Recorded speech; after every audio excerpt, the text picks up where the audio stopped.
And then we have that for anybody who wants to watch it later as well.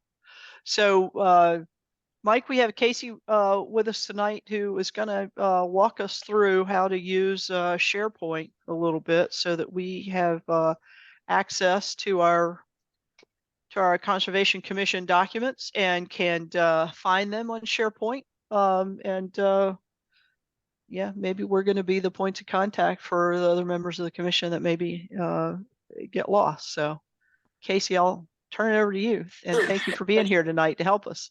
Yeah, of course. Thank you. I know that, well, I'll start with, I'm still in the process of moving files there, as I'm sure you're all aware, many files in that previous Google Drive. So it is a slow process, but I am chugging along and getting those files moved over to SharePoint.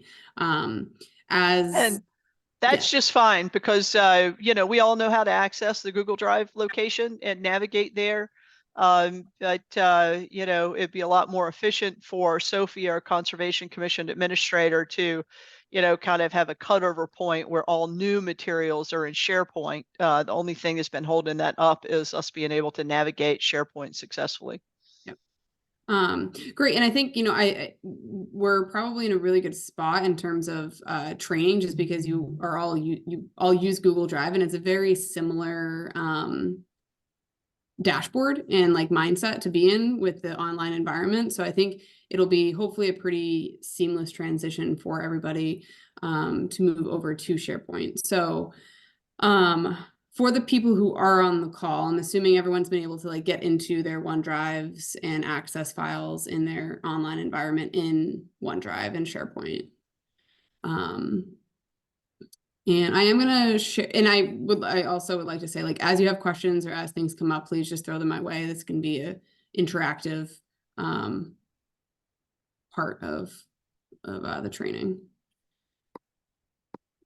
So if I don't know if I have, yeah, I'm going to share or actually I don't have the ability to share my screen. Oh, that's my fault. Apologies. No worries.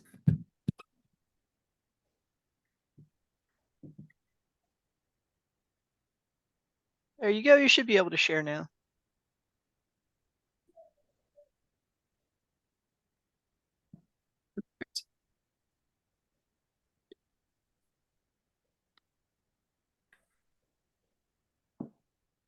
Okay, so this is my OneDrive for Lunenburg. I don't really use this account very often, so you won't see many things in here, and the things you will see will just be kind of like test documents.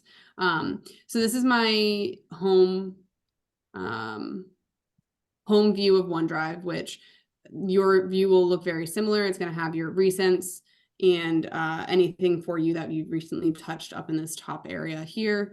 The main things I like to go through are on this left panel. Start with my files versus shared. So anything in my files is going to be specific to you unless it is shared with somebody else. So for example, like I am the only person who has access to these files in my drive. Whereas opposed to shared, those are all things that have either been created by me and shared with me or shared to me. So I like to make that distinction because oftentimes people get concerned about where their files are saved. If you're sitting in my files in my drive, it's going to be specifically only things that you have access to with your login credentials.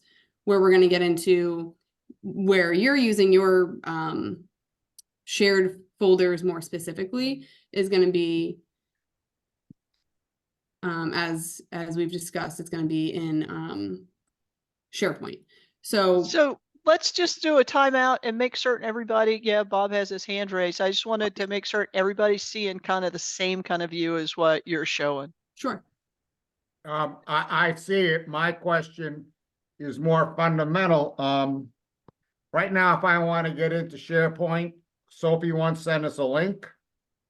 And I have to find that email and click on the link. Whereas in Google Drive, I'm able to take and access Google Drive straight out of Chrome, or I can even access it on my desktop. It shows up, you know, when I use File Manager, Sure. you know, Windows File Manager. And you know, since OneDrive is a Microsoft product, you know, and I'm using Windows 10, I have to imagine there's got to be some way where I can take and you know, access what the OneDrive, you know, with File Manager, or at least, you know, save a shortcut somewhere or something, you know, so I can just routinely, you know, access the town's OneDrive. Definitely, yeah, make it a little easier for you. So, if let's start then in, I always like to start in the email then, because that's typically where people go to first. So let's say, again, I don't use this email, so it's not monitored. I don't know what's in here, nothing. Okay. So, let's say you're in your email to start. So one way that you can get to it is you can hit this waffle in the top left. And within here, you're going to see the apps that you have access to, which should look very similar to these applications. From there, you can hit on SharePoint.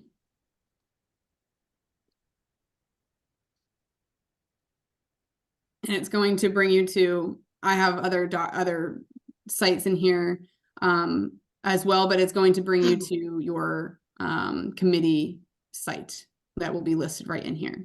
So do I have to use the Microsoft browser to do that, or can I do that from Chrome? Nope, you can do that through Chrome. I'm logged into Chrome right now. And I'm doing it through Firefox. Yeah, any web browser you can do it through. Let's before we go farther, let's just do a temperature health check with Mike. Mike, are you seeing the same kind of thing that we're seeing, or no? I'm in my I'm in my Outlook, and I press that little box up on the upper left. Mm-hmm. Comes down with favorites, folders, inbox, junk, email. Where do I go from there? So that sounds like you're hitting a selection within your email, not necessarily your whole account. Are you doing this on your phone by chance? Yes. Okay, so it's going to look different on a phone than on a browser. So on your phone, you're going to need a separate application outside of your email. And that application is, if you go to the App Store, it's just called Microsoft SharePoint. Okay. And then you would be able to log into that just like you log into the application on your email. Okay.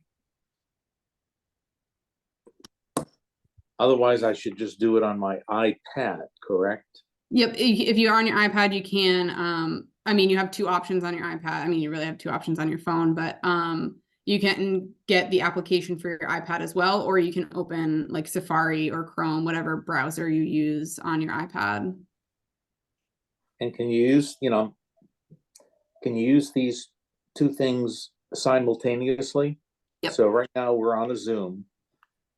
You're saying that I can actually go and get stuff from my Microsoft SharePoint while I'm still watching or still participating in a Zoom? Yes.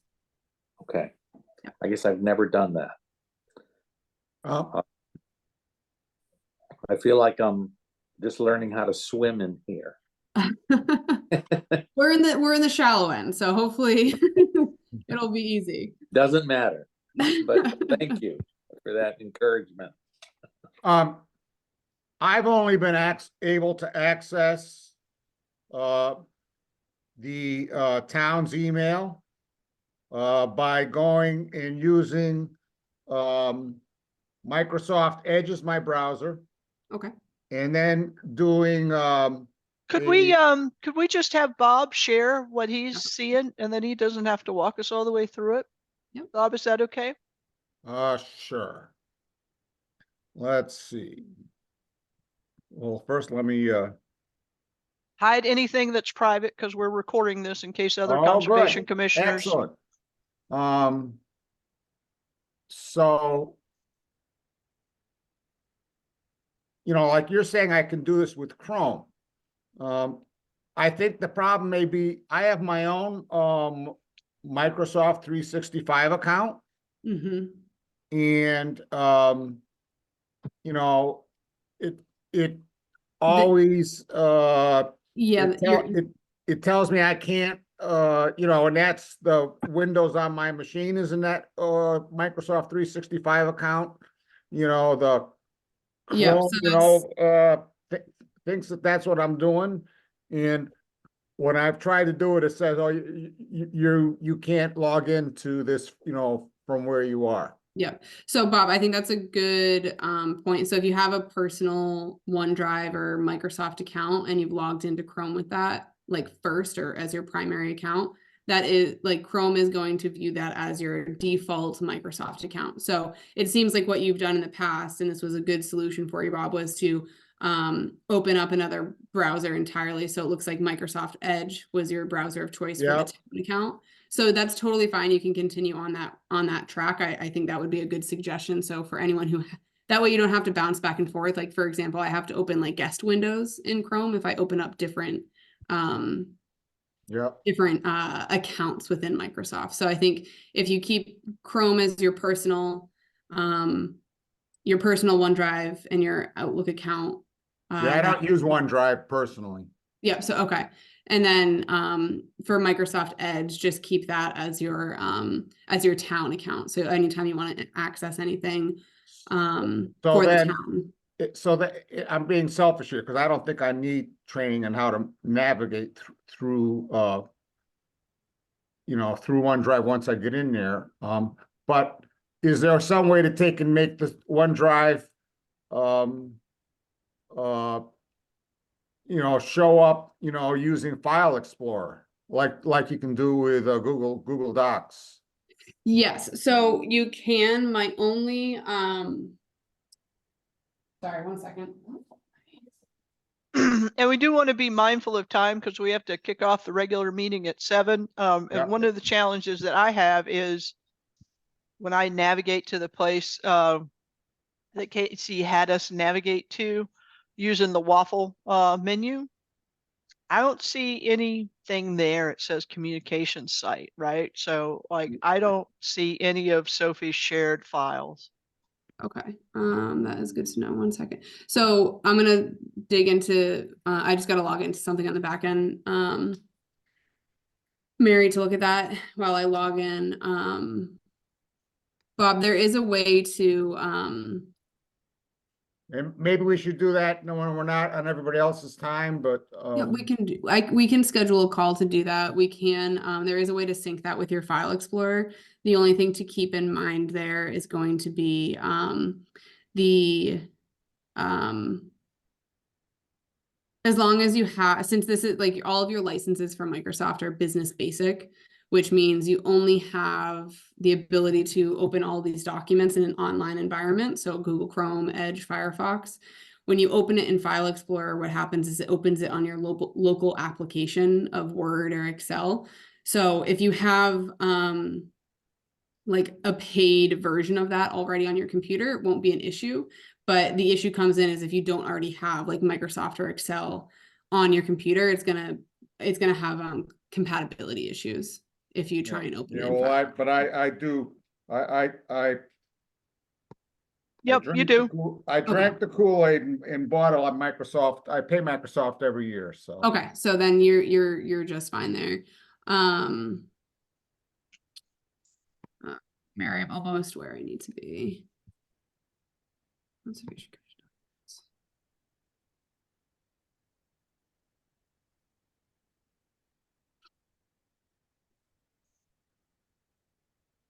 Okay, you are an owner of that site. So, Mary, do you mind actually if you share your screen? No issue.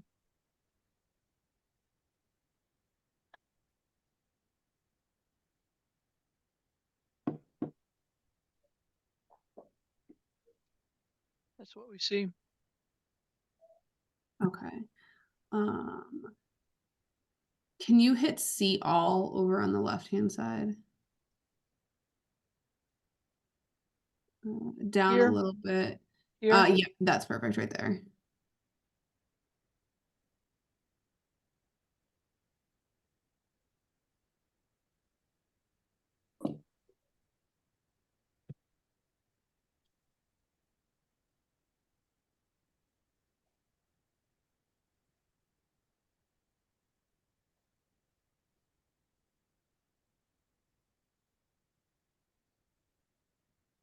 Okay, it's not thinking That's anymore. it.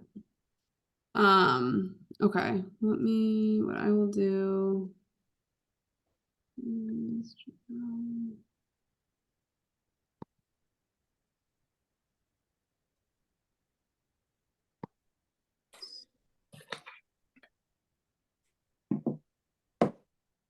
I'm gonna send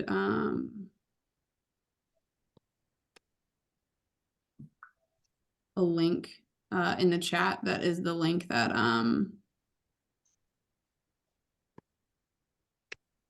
will get you into that. So if you come back to the Zoom and open that link, Mary.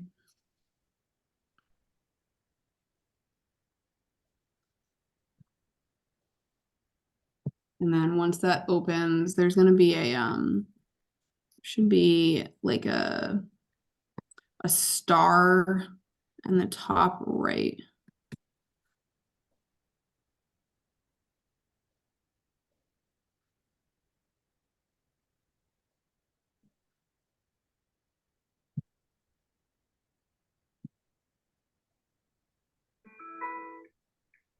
Top right. Yeah, right there where it says not following. Yeah. So if you click on that star, Hmm. now it basically it puts it, if you just open SharePoint, it'll have it in that like recents or following. So where it has like where it had the communication site, it will list this site now. Okay.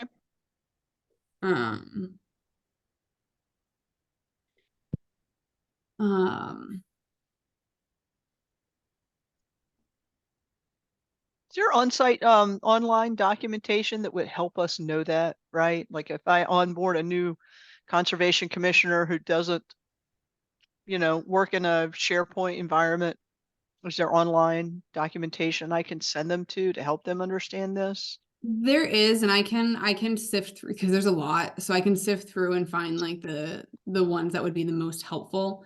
Because Microsoft does have like they have a really good knowledge base, but sometimes it's quite overwhelming with everything that they put in there. Yeah, and I don't, yeah, it'd be helpful. So I have a welcome to the Conservation Commission, I don't know, pamphlet. It's like 4 or 5 pages. It's got a lot of useful links in it. So if I could share, put a couple of links in that in the reference documentation, that would be helpful. Yes. Yeah. And this is this star, with that process we just went through it. I would say that's like the biggest hiccup getting people onto SharePoint. Like in a lot of the towns and committees we've worked in, that's always the biggest, like the issue because it's not like right in your face and you have to go find that star. It's very bizarre. So I will send something over to you with some like proper, like some easy to read documentation from Microsoft.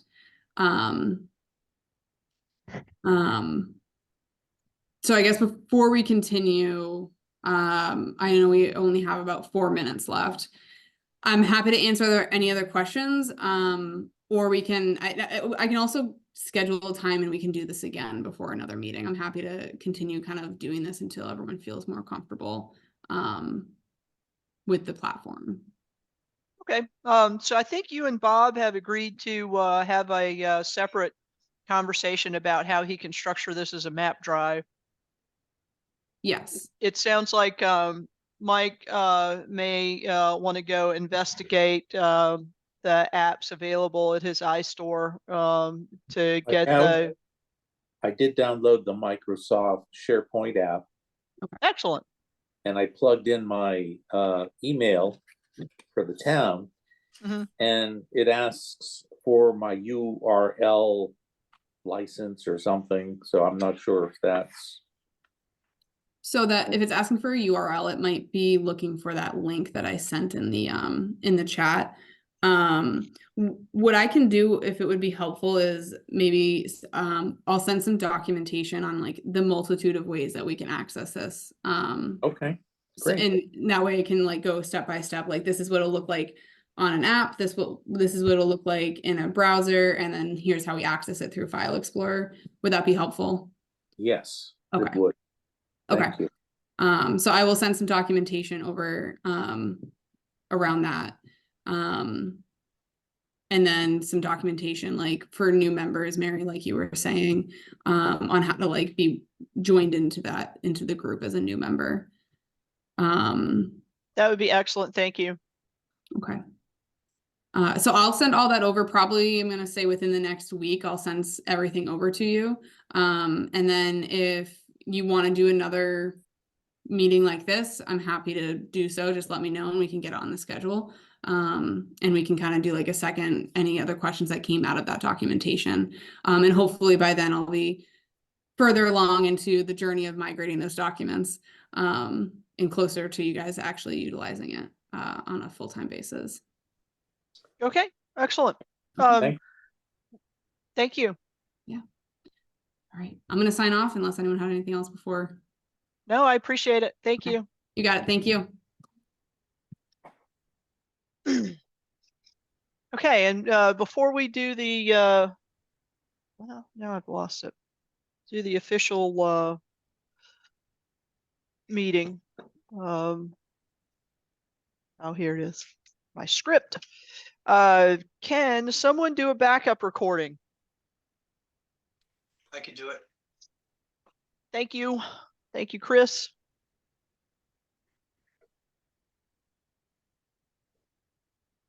It's only allowing me to record on the computer, not the cloud. Is that a problem? That's the way I always end up doing it. Okay. I need permission from host to record. Oh, yeah. There we go. You should have it. I do. All set. Thank you.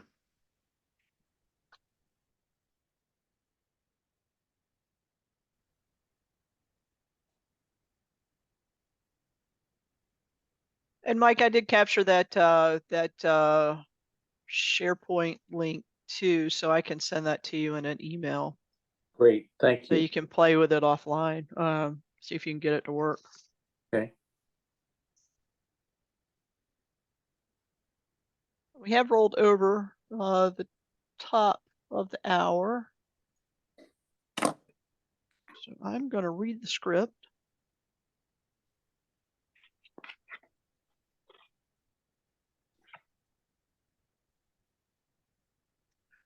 So welcome to the March 6th, 2024 Lunenburg Conservation Commission meeting. In accordance with the requirements of the open meeting law, please be advised that this meeting is being audio-video recorded. The agenda lists all of the topics which may be discussed at the meeting and those that are reasonably anticipated by the chair.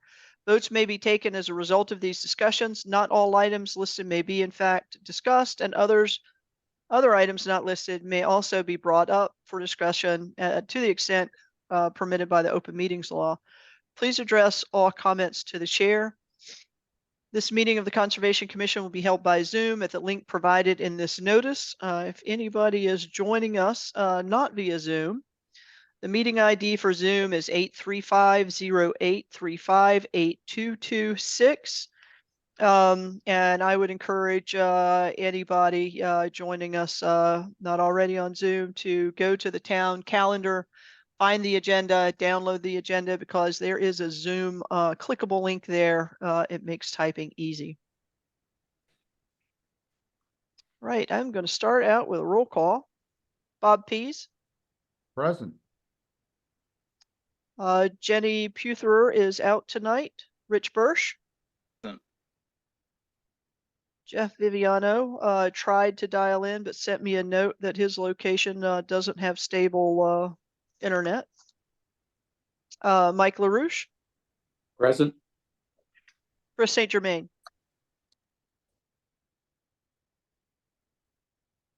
Present. Very good. All right, we are calling this meeting to order. We will start out with comments by the commission.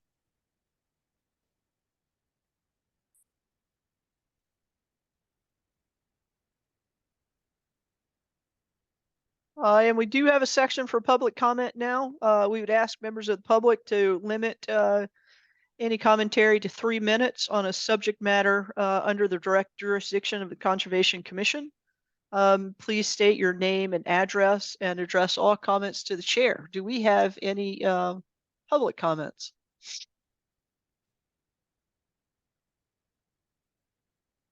And I am not seeing any. We do have some previous meeting minutes to vote in. So we have September 20th, and then I saw February 21st. Do I have, we'll start out with September 20th. Do I have a motion to accept or approve the September 20th meeting minutes? So moved. Second, A motion by Bob Pease and a second by Chris St. Germain. We'll take a roll call vote. Bob Pease, Aye. Rich Birsch, Aye. Mike LaRouche, Aye. Chris St. Germain, aye. and I for myself. So that's a unanimous approval. Those minutes as posted or as distributed. And do I have a motion for the February 21st? I move to So approve moved. February 21st, unless somebody else wants to do it first. I'll take your motion, Bob. Do I have a second? Second, Mike? Okay, motion by Bob and a second by Mike. Roll call vote. Chris St. Germain, Aye. Mike LaRouche, Aye. Rich Birsch, Aye. Bob Pease, Aye. and I for myself. That's unanimous to approve February 21st. Our list is getting shorter and shorter.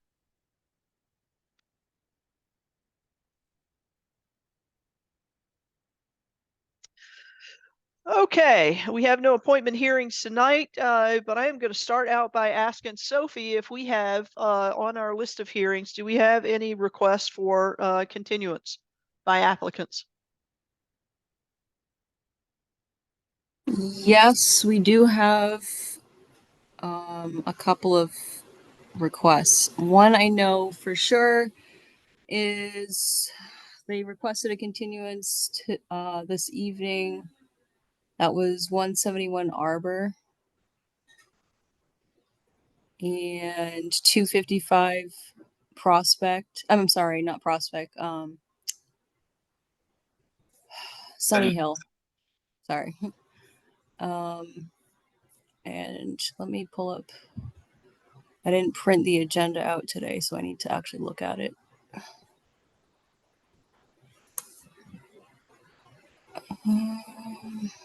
I think that's it. That's it. Okay.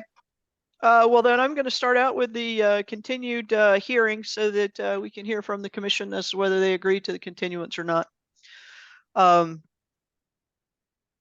Yeah, pursuant to Mass General Law, Chapter 131, Section 40, as amended in the Town of Lunenburg Wetlands Protection and Municipal Bylaws, a public hearing on a notice of intent by Stephen McSweeney for the construction of a single-family home and associated site work at 255 Sunny Hill Road, DEP number 208-1320.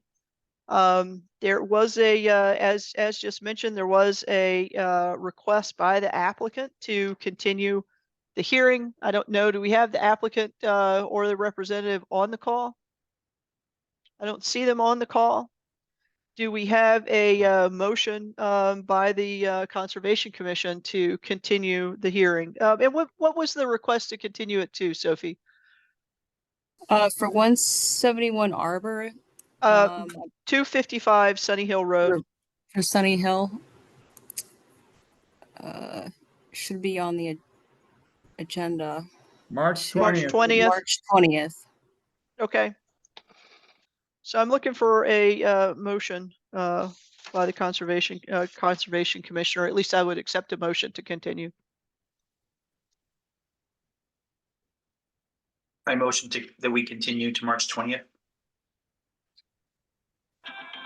Motion by Chris, any seconds? Mike is muted and moving his lips. Tricky. Sorry about that. Second. And I will. My mute button has changed from the top to the bottom of my screen. I don't know how that happened, but I have to get used to doing it all over again. It's to You keep have you on been your toes, enhanced. Mike. Okay, we have a motion by Chris and a second by Mike. We'll go for a roll call vote. Bob Pease, Aye. Rich Birsch, Aye. Mike LaRouche, Aye. Chris St. Germain, Aye. and I for myself to continue 255 Sunny Hill Road to March 20th. Pursuant to Mass General Law, Chapter 131, Section 40 is amended, and the Town of Lunenburg Wetlands Protection and Municipal Bylaws. A public hearing on a notice of intent by Steve Powell for the construction of a single-family home and associated site work at 171 Arbor Street, DEP number 208-1308. And Sophie, you said you have a request for continuance by the applicant? April 17th. To April 17th? Yes, sorry, I have too many tabs open here. I need to condense these. Yes, I can confirm April 17th. Okay, do we have a motion by the commission?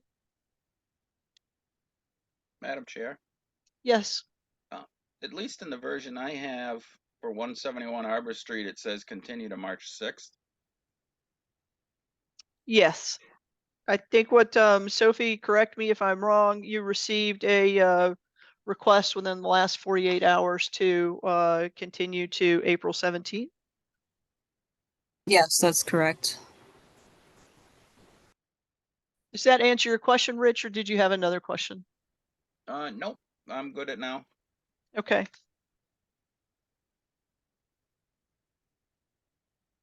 I would motion accept. to move to April 17th. Thank you, Chris. Do I have a second? Second. Thank you, Rich. Original motion by Chris, second by Rich. Roll call vote. Bob Pease, Aye. Richard Birsch. Aye. Mike LaRouche, Aye. Chris St. Germain, Aye. and I for myself to approve continuing to April 17th. Okay. So that takes care of two, and we'll now move into the back to the regular order of the agenda with the new public hearings. Pursuant to Mass General Law, Chapter 131, Section 40 is amended, and the Town of Lunenburg Wetlands Protection and Municipal Bylaws, a public hearing on a request for determination by Adam Levine and Nathaniel Stewart for replacement of an existing fence at 7 Park Street. And do we have the applicant and or their representative here on the call tonight? Yes, we are both here. Okay, excellent. Welcome.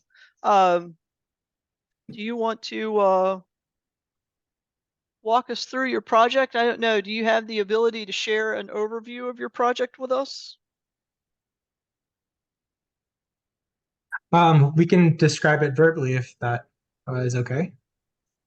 Okay, Sophie, do you have the application and or site plan or drawing that you could share with us to support what the applicants are describing? Yes, I have some virtual files I can pull up. Okay, would you do that, please? Sure.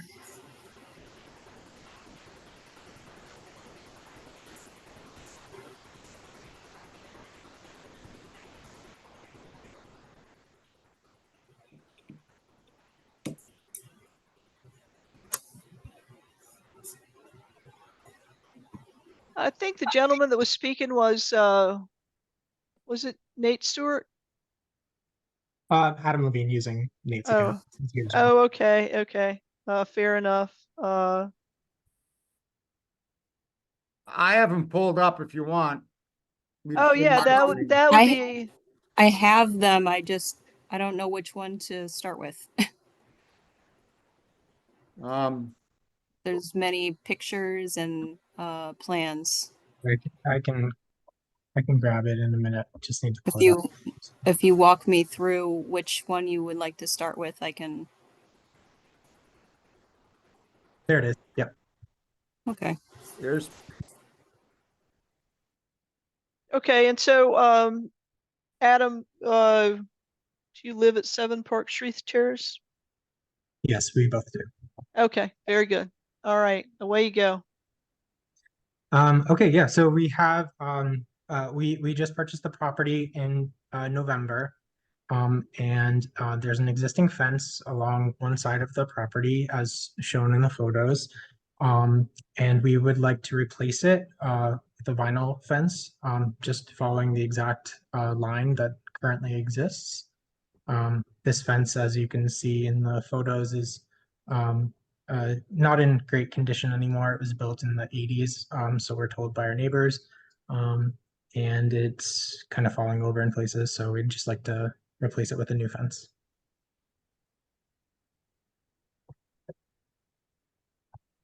Bob, could you zoom in on that just a little bit for us? I'm working on it. Thank you. Is that enough?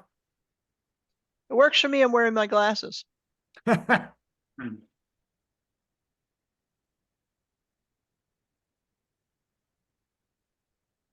And so am I correct in understanding that the yellow highlight is the fence line that's going to be replaced?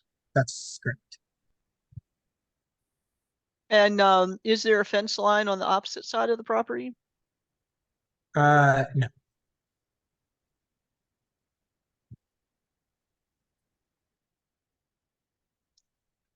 Is this the different view, I assume?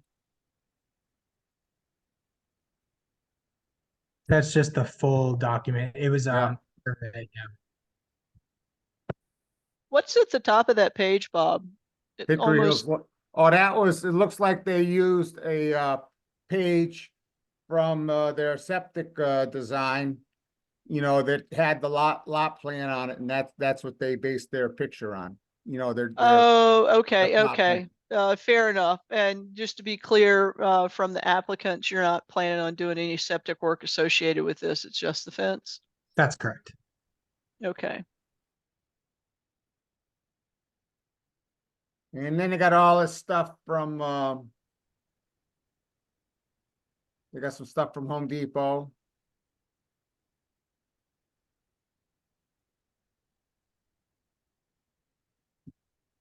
And where Talks does this fence line end? You know, on this end closest to the lake? So, and Yeah. at the lake, does it end, where does existing fence line end?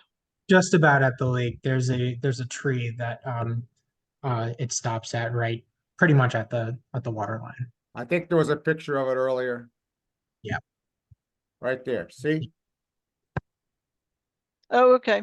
Yep. And so the new fence is going to end in that same location? Correct.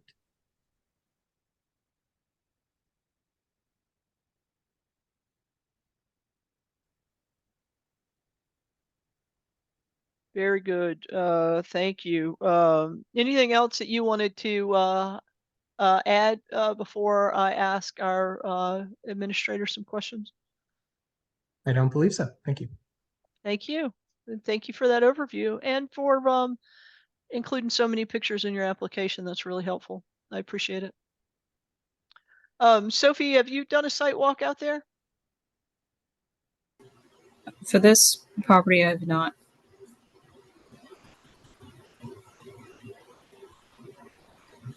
Okay. And so, yeah, I'm just gonna ask the applicant, would you be willing to continue this hearing until our administrator can get out there and walk the property? Yeah, that works. Okay. And thank you for that. Doesn't necessarily mean that we're going to continue, but I just wanted to see where your mind was about it. Okay, I'm going to open the floor to conservation commissioners. Please raise your hand. I see Bob has his hand raised. Madam Chair, I just want to say that I am fully prepared to vote on this application based on all of the wonderful pictures that were submitted in the diagram showing exactly where the fence is and that there's a fence there now and replacing it, you know, with a new one. And I just, for my myself, I'm just saying I'm fully prepared to vote on this at this time. Thank you, Bob. Chris St. Germain? Yes, are any of the trees going to be removed when you install the fence? No. Thank you. Yeah, no trees removed.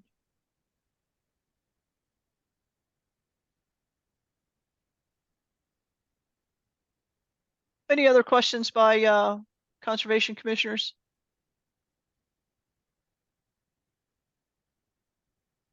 Do we have any questions or comments by members of the public? Yeah. I heard something, but didn't see Yeah. see a hand. Unfortunately, I don't see where my hand went to. That's okay, Rich. Just let me know, and I'm calling on you now. So sometimes Zoom optimizes you. Yeah, I don't know what happens. Just a couple quick questions. The work that's within the 100-foot, is that going to be by hand, or we bringing equipment in to pull the old posts and put new ones in? I believe it's by hand. Okay. No, as long as it's by hand, I don't have any other questions. Thank you, Madam Chair.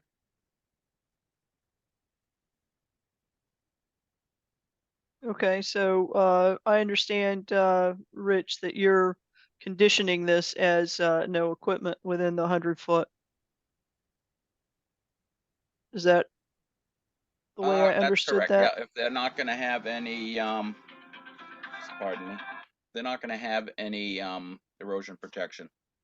As long as it's handwork, I'm fine with it. If they're going to bring equipment in to demolish the old fence and start digging holes for the new fence, then I would request that they put in erosion protection.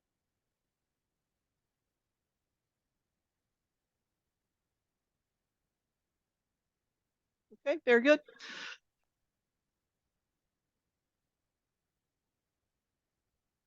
And we were, I was asking members of the public if they had any questions or comments, and I didn't see any hands while you were talking, Rich. And just again, reminding the public, like not everybody is familiar with Zoom. I certainly understand that, but we do welcome public participation.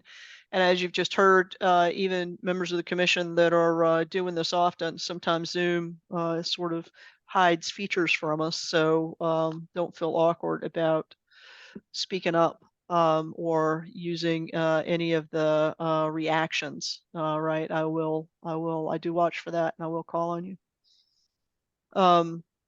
So it looks like right now I am looking for I'm accepting motions. Either to go ahead and approve this with the conditions as articulated, right, or in conditions as commission sees fit, or to continue this until Sophie can get out there and validate the site conditions. Madam Chair, So- I'd like to make a motion that we approve it as presented, with the condition that, if, equipment is gonna be used to, remove the fence, that erosion protection be, installed, between the, limit of work and the, between the end of the fence and the lake and the wetlands. And Second that motion. Bob, would you accept as a amendment to that if they shift to using equipment and install an erosion protection, that they notify the admin? Absolutely, and I would be also very interested to hear what Mr. Bursch has to say. Yes, Rich. Yep, that language is fine, Mary. I have no Very problems good. with that as far as my concerns. The only other thing that I would recommend, the Bob change his motion that this is a negative determination, not an approval. Thank you, Richard. I'm glad one of us is paying attention at least, of the five of us. Between the So, five of us, I'm sure one of us is awake at any one time. So if it's not me, it'll be Mike or Chris. Yeah, I'd like to move for a negative determination, with the, condition, that, if, they, decide to use heavy equipment, they notify the office, and, that, there be erosion protection placed between the end of the fence and the wetlands. So moved, Mike. Okay, motion by Bob and second by Mike. Roll call vote, Chris St. Germain, Aye. Mike LaRouche, Aye. Rich Birsch, Aye. Bob Pease, Aye. and I for myself, for the negative determination with stipulations as articulated by Bob. Thank you. Okay, thank you, Adam, and good luck with the project. Thank you very much. Moving along, pursuant to Mass General Law, Chapter 131, Section 40 is amended in the Town of Lunenburg Wetlands Protection and Municipal Bylaws. A public hearing on a request for determination by Marilyn Unica for removal of trees at 34 Hemlock Terrace. Do we have Marilyn and her representative here on the call tonight? I'm here. And am I pronouncing your name correctly? I don't want to be rude. No, it's quite all right. It's Mary Lynn Yonica. Mary Lynn Yonica. Okay, very good. Thank you for the correction. Do you want to present? Do you want us to present the submitted materials? How would you like to proceed? Well, I think Sophie has all the materials. Sophie, can you share the materials for this project? I have it on my screen, Madam Chair. Yes, Oh, I can do that. let's let Sophie do Okay. it. I just need to expand this so I can request sharing. Okay.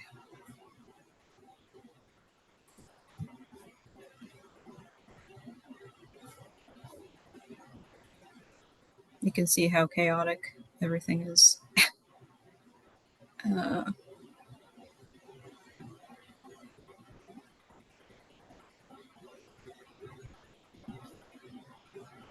Okay, I can see that.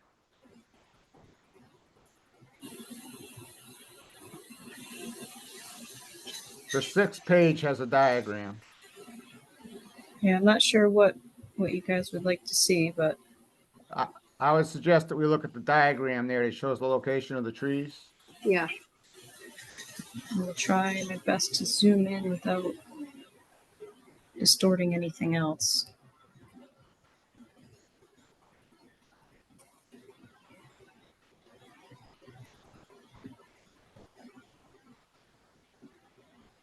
Okay, Mary Lynn, why don't you describe this project and what you want to do? well, I was sent a letter from my insurance, my home insurance people last April or May, and told that I needed to cut down every tree within 20 feet of the house, or they would stop my insurance, which they did on June 1st, but I was able to find another insurance company that wasn't quite so stringent. However, I do want to take down trees that are overhanging the house. So these marked here are either overhanging the house. This is, well, if you look at number 5, it's a black oak, 22 feet high. And, or I guess, I don't know. Anyway, it overhangs this part of the house. These trees overhang this part of the house. This tree here, actually, this is a deck and these are stairs, but this stair, the tree is growing around the bottom of the stairs, and that's what's happening here too. It's a very steep roof that goes down to about 18 inches of the ground. This is a deck, and this tree here also is actually growing into the roof. So those need to be taken down. So which you were just saying these here, and I think 5, I was clear on what you were talking about, the circumstances for 5. Were you talking also about 6 growing into the 6 and deck? 7, because they kind of lean over the house. Mhm. 6, I think, it's an eastern white pine, and it leans over the house, this part of the roof. Hmm. This one here, number 1, that is the one that actually is growing into the bottom of those stairs there. These are stairs down, these are stairs down. This is a deck. This number 2 is an oak tree that's coming through the deck. So those are the ones that I want to take down. I'm not taking down everything within 20 feet of the house. And just so I'm clear, are you taking down trees 1 through 7, or a different No, 1 through 7. 1 through 7? Yeah. And those are all mature trees. Yes. The description is up here of the type of tree. And I guess this is the circumference. I'm not sure what that number is. Diameter, breast height. Thank you. So it is diameter. Okay. And I was just looking at the property satellite view.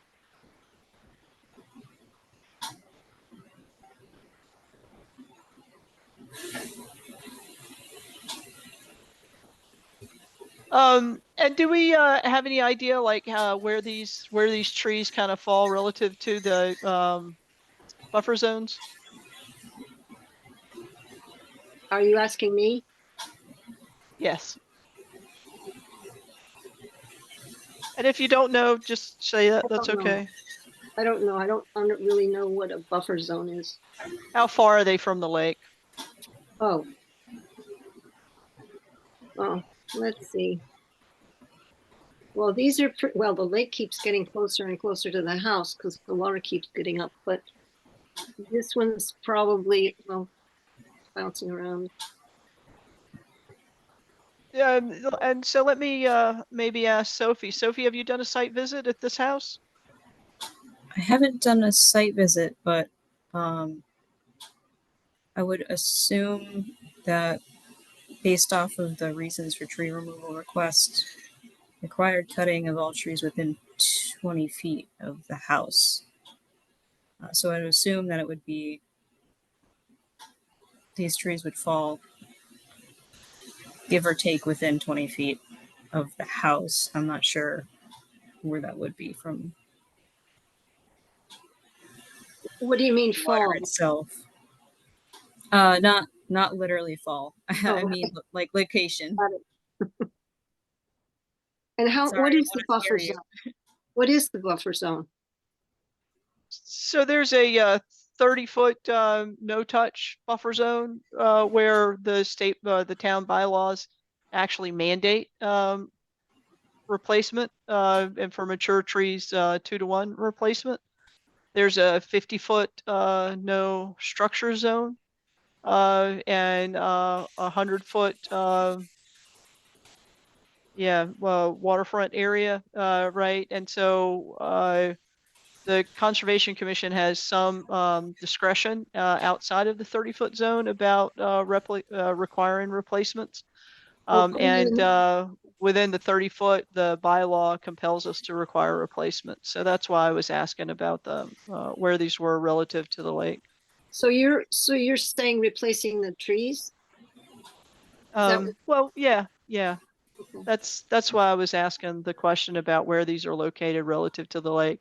Doesn't mean that we wouldn't, let you take them down. I mean, obviously, if they're endangering a structure, we want to support you on that, right? I would love to replace them, but this has all alder along here, mostly alder, blueberry. When you say along here, I'm that's not seeing roughly where where you're the- pointing to. Oh, okay. Well, oh, I'm sorry, because that's on my computer. Where it says shoreline, Uh-huh. but that's very, that fluctuates. Right now, 2 weeks ago, it was way down. Now it's back up. Yeah, and generally, I mean, just as a layperson and a resident coming in, we don't expect you to be an expert in these regulations, which is why we like to have our administrator go out there and do a site walk, because then they can give us back the, kind of more well-informed position on what are the, kind of the areas of interest here, and what are they relative to the high water mark of the lake. Mhm.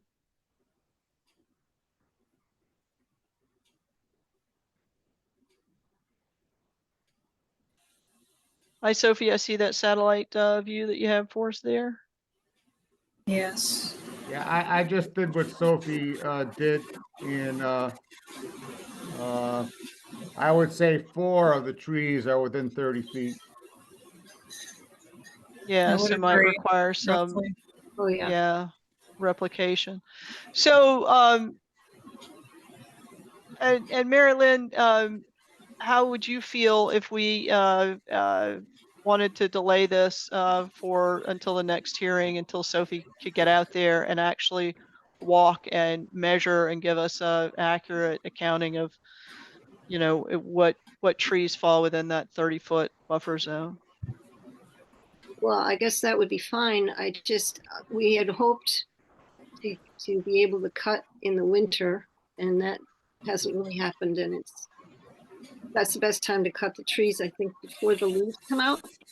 Is that true? Well, if your intention is to get the tree out of there, I think it probably doesn't matter. All right. And Sophie, if the Conservation Commission was, interested in delaying this, do you think you could get out there in the next week, and do a site walk and actually measure where those trees are relative to the 30-foot? Yeah, I could actually do it tomorrow if I'm allowed to do that. If I have permission to be on the property. You need permission from me, Sophie? Yes. Oh, that's fine. You can come tomorrow. I'll be here all day. It's going to be pouring. That's okay. It's part of my job. Okay. Do we have questions or comments from members of the commission? Madam Chair, Yes, Mike? I don't have any way of putting my hand up other than doing this. That works just fine. Okay. I just wanted to know, ask Mary Lynn, does she have a copy of the letter from her new insurance company stating that trees need to come down, or is this just the letter from Oh, the? no, my new company has walked the property and they're fine with it. And they've already insured me as of last June. So I'm insured through June, and Without taking any trees down? yeah, it was the original one that my husband and I had for like 30 years. All of a sudden, they decided that I had to cut down all the trees. Right, It was- insurance companies will sometimes do that. Yeah. But, And so then they given canceled my insurance anyway. Before I had even any time, it was canceled as of June 1st. okay. But now you're all set. But now I have a new company. Yeah. Okay, But she does have trees touching her property, which she wants to address. Touching the house, the structure, and the Yes, deck. touching- Yep. Right, exactly. Yeah. That's true. And I want to get the big oak that's overhanging the roof. That would be a good one to take down. thank you, Mary Lynn. Sure. Thank you, Mike. Any other questions or comments from members of the commission? I have a question, quick question. Yes. When I get approved, hopefully I'll get approved at the next hearing or meeting. How soon after that, do I get a paper or something? How soon after that can I have the trees taken down? That's a great question. How quickly, Sophie, do we typically turn around? And I'm picking on Sophie, since she's our administrator, but I know she's dependent on members of the commission to sign the form. But how quickly would you recommend, Mary Lynn, to plan on? So this is an RDA, so if it's determined,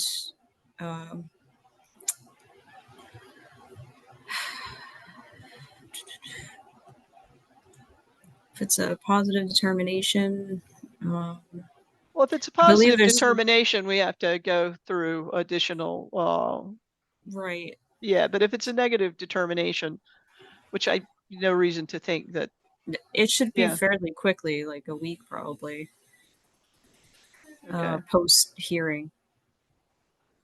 okay, 1 week post hearing. All right, I think that's consistent with my own observation of how the process works here. Would any other commissioner give Mary Lynn different advice for planning purposes, conditional upon where we get to? Okay, sounds like everybody's on board. Is nobody opposed to that being a kind of rule of thumb for planning? I think I'm looking for a motion. And I for one would be inclined to get Sophie out there to do those measurements for us, but I move we continue until March 20th. Second, I have a motion by Bob and a second by Chris St. Germain. Roll call vote. Chris St. Germain, aye. Mike LaRouche, Aye.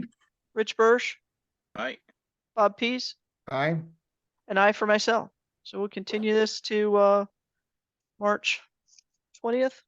And we look forward to seeing you again, Mary Lynn. Okay, thank you. Madam Chair, before Marilyn Rich. goes, Yeah, Rich, sorry I didn't see your hand up. no problem. There is a 10 days appeal period once we've issued the finding. So she is does that? start work at her own risk. An abutter can appeal our decision Okay, up they've to all, 10 days after our approval. okay, they've all received their notices of intent by certified mail, and I've Yep. gotten returns, so, okay. But they Yep, still, but they still have the right to appeal our decision up to 10 business days after we've made the decision. Oh, I think what you're saying, Rich, just to parse it into layman terms, I think is that even if we give Mary Lynn the letter that allows her to take the trees down, the abutters have the opportunity to appeal our permission, so to speak, right? Which Correct. may then still have Mary Lynn kind of in a pinched position if an Correct, yeah. abutter chose to appeal. Okay. Yeah, because she can't proceed if it is appealed by an abutter. So to be super, super safe, 1 week plus 10 days after, and then all rights of appeal have been exercised and Mary Lynn has her permission and she knows she's golden. Yeah, great. Is it Perfect. 1 week plus 3 days or 1 week plus 10 days? 10 Can I, days. sorry, can I clarify if I Yes, may? Sophie. So I can turn over the document within a week, but Mhm. work can't start within 10 days of the hearing closing. Okay, thank you for that and then- clarification. yeah, all right. Okay, so then would you please summarize, given the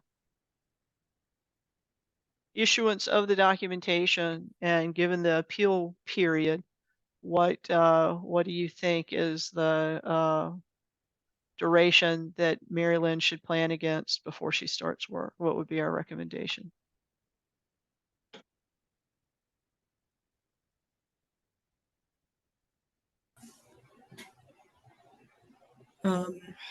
Well, I mean, regardless of when she gets the documentation, 10 days is 10 days past the date of the hearing close.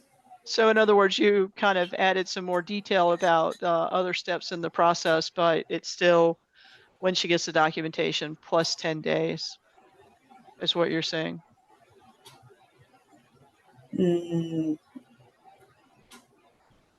I don't think so. Well, then It's say not, what you it's not think. adding on any, it's not adding 10 days to when she gets the documentation. It's just 10 days post, from the date that the hearing is closed. Okay. And that's okay. That's what I thought I was saying, but maybe I wasn't being Okay. clear. So Rich, Sorry. I don't think that's correct. I think it is a 10 days appeals period once the document has been signed. And that is when our official decision becomes legal. It doesn't make sense that you would have a 10 days appeal period, but we have 21 days from the closing of the hearing to issue an order of conditions.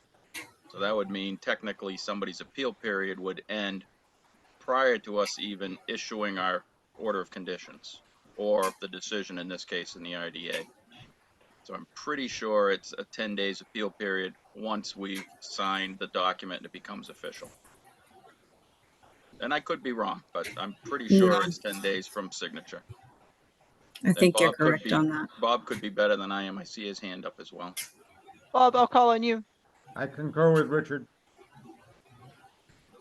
Thank you, And Bob. the day will never come when I have a better understanding than Richard. I don't know if that's true. He said it and it was recorded. Like bask in glory. I'm gonna mark this day in the calendar. Thank you, Bob. So am I And, looking at the end of March? Is that what I'm looking at here? okay, so the hearing would be on the 20th.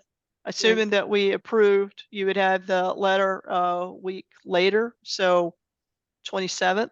And then you know, our learned peers on the commission have advised another 10 days before it is not subject to appeal. So that sounds to me like the end of the first week of April. Okay, thank you. Thank you. We still need to, well, we did already vote. Yeah, so we're continuing to the 20th of March. All of this has been post vote to continue. So thank you, Mary Lynn. All right, we'll see you March 20th. Thank you. Okay, moving along. Pursuant to Mass General Law, Chapter 131, Section 40 is amended, and the Town of Lunenburg Wetlands Protection and Municipal Bylaws, a public hearing on a request for determination by Andrew Storm for the installation of a freestanding dock at 735 Flat Hill Road. Do we have Andrew and or his representative here on the call tonight? Yes, Chairperson, applicant present. Thank you. So would you just state your name and address for Sure, the Andrew record? Storm. I represent the family-owned seasonal property at 735 Flat Hill Road. And are you gonna you want us to share your submittal, or do you have Well, it to share with us? I have both the submittal as well as a brief presentation. Which would you prefer first? Why don't you do the presentation first? Sure. One moment while I queue that up. I'm assuming that you put that together for us because it'll take us through the details that we would be interested in seeing for this RDA. That I did. So I'm proposing the installation of a freestanding aluminum and stainless steel dock at the water's edge at our property on Lake Shirley at 735 Flat Hill Road. This is a representative photo obtained from the manufacturer, very similar to the configuration that we would be moving forward with. It's going to be 4 feet wide, 30 feet long in 3 10-foot sections. It's comprised of aluminum and stainless steel, and the surface is a poly material called flow-through. It allows sunlight and rainwater to permeate through the dock. Please feel free to stop me at any point if you have any questions. Thank you. This was a sketch that I had obtained from the assessor's website. This is the structure on the property, our neighbors, and this is the proposed area, which I would be placing it. This area bottom here isn't shaded, but obviously that is Lake Shirley. This is a photo that I took in late January when the lake was still partially frozen. This is the property's edge. This is the shoreline, and obviously this little box here is where I am intending to install the structure. It's a completely modular and easy to assemble system. The only type of activity that will be taking place will be assembling it using wrenches, ratchets, and screwdrivers. There's no excavation. I don't even need a shovel. I'm not bringing in any aggregate material. Nothing aside from the structure itself is being placed into the watershed. And it is a extremely low to no impact project to the water's edge. So that again is the brief presentation that I've completed. I'd be happy to share the application packet if you'd like to review that as well. It codifies a lot of the information that I use to create the presentation. And so as I understand it, no excavation, you're not having to do any tree work or anything like that, right? Yeah, no shovels, no saws, no excavation of any kind. It is just going to sit on 1 foot wide pads on the ground. Okay. And it is essentially potentially a temporary structure, depending on how successful Lake Shirley's annual drawdown is. Obviously, I don't want it to freeze and move in the water. That could cause significant damage to it. So the intention in the style of dock that we selected would be the opportunity to remove it in the fall when the drawdown begins. And so are all of the legs, so to speak, on those pads, or some of them Yeah. wheels?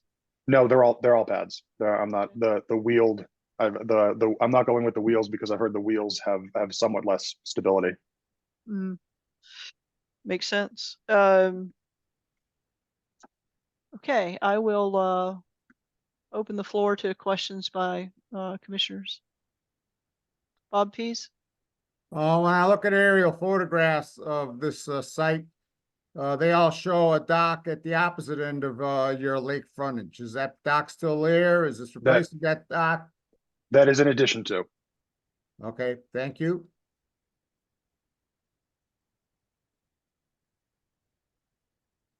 Bob, could you share that? You willing Sure. to share that photo? I have it queued up as well. If you'd like me to share it, I'd be happy to. Sure, that'd be great. Oh, looks like somebody beat me to it. And which one is the parcel that we're looking at? This one? Right here. Yeah, that was obviously taken in the fall when there's no Okay. boats in the water. Yes. This was taken March 20. Oops. Let's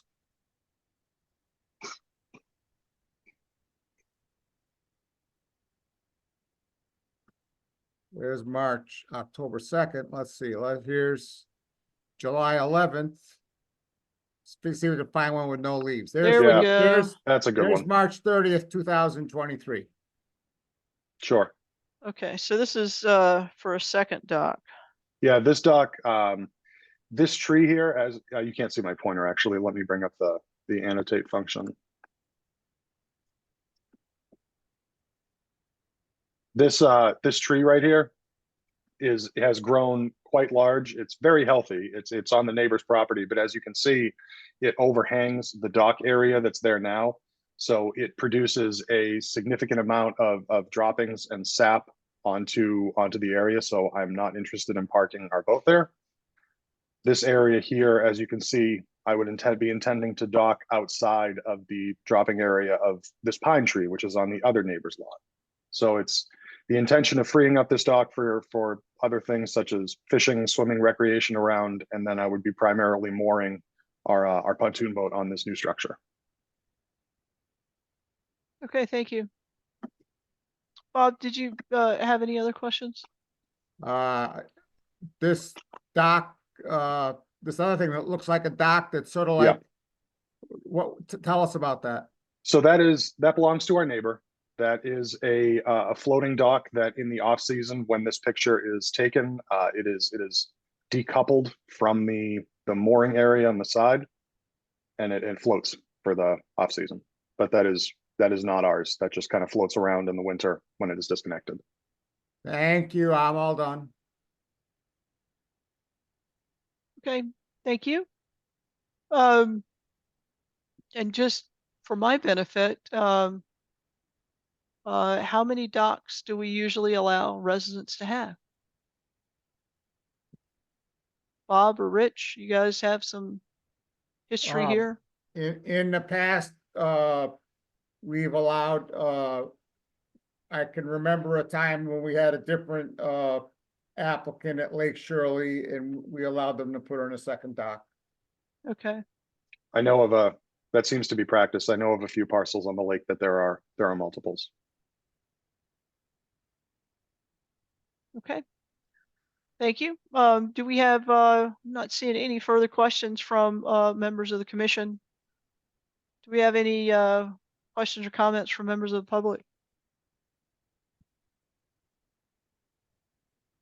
And I am not seeing any. So I think I'm, open to motions by the commission. Bob, you have your hand raised? I can make a motion for a negative determination, which means that he can put his dock in. I second, Mike. Okay, we have a motion by Bob and a second by Mike. Go for a roll call vote. Chris St. Germain, Aye. And Andrew, thank you for the presentation. It was really, it really made it easy to decide how to do this. Thank you. No, thank you. I know visual aids always help in these types of situations, so happy to do so. indeed they do. So Chris, you said aye. Mike LaRouche, Aye. Rich Birsch, I'm a no, and historically, I have not been in favor of more than one dock per property. I do think that it is an intrusion into the wetlands, and I feel that they are allowed one dock, but not more than one structure. So I am a no, Madam Chair. thank you, Rich. Bob, Aye. and aye for myself. So that's a negative determination, and which means you can proceed. Thank you all very much. Thank you. Moving along to continued public hearings. Pursuant to Mass General Law, Chapter 131, Section 40 is amended in the Town of Lunenburg Wetlands Protection and Municipal Bylaws, a public hearing on an abbreviated Notice of Resource Area Delineation by Kevin O'Brien at 390 Howard Street, DEP number 2081304. Do we have the applicant and or his representative here on the call tonight? Good evening, Madam Chair. Matt Morrow here. Kevin O'Brien is also present. Very good. Thank you. Okay. And so Matt or Kevin, did you want to bring us up to speed where we are with this project? Last we left off, the commission was going to have the quote re-examined by Art Allen. Information I was given on that was that Mr. Allen is standing by his quote. I'm sure my client will correct me if I'm wrong, but my understanding is that he has agreed to the quote. We can work to set up the 53G account. Once we have the information, my client will be happy to provide a check for the amount of money so you guys can deposit it. And I'm assuming that Mr. Allen will have to probably provide the commission with his W-9 information for the town accountant, and then they would set up a 53G account and essentially give Sophie all the account information for that. Okay, thank you. Now I think I had thought I had understood a little bit of a different status from the third party consultant. But I think Bob, you're a little bit closer to it than I am. What's your understanding? I suggest we ask Sophie to read the response from Mr. Allen to the question. And if she can't find it, I probably could find it pretty quickly. I have it up already. Do you want me to read it or show it or both? Both is fine. Yeah.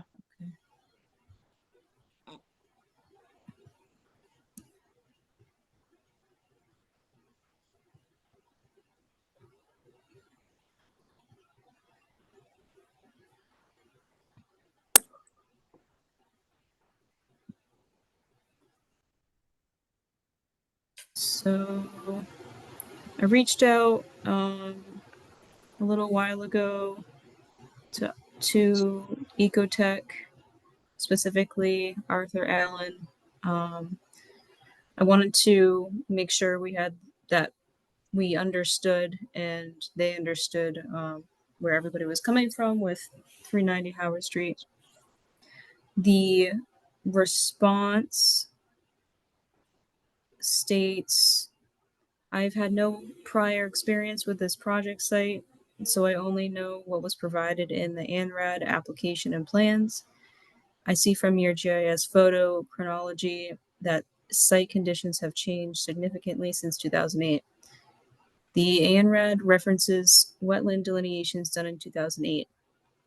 I assume that these delineations have been revisited or refreshed recently, but this would need to be confirmed with the applicant's representative prior to the start of my review. If the flagging dates back to 2008, there will likely be nothing there for me to review today, and wetland conditions may very well have changed since then. Assuming that flagging has been brought up to date, I stand behind my previously submitted proposal. Thank you, Sophie. If I may, Madam Chair. Yes, Matt.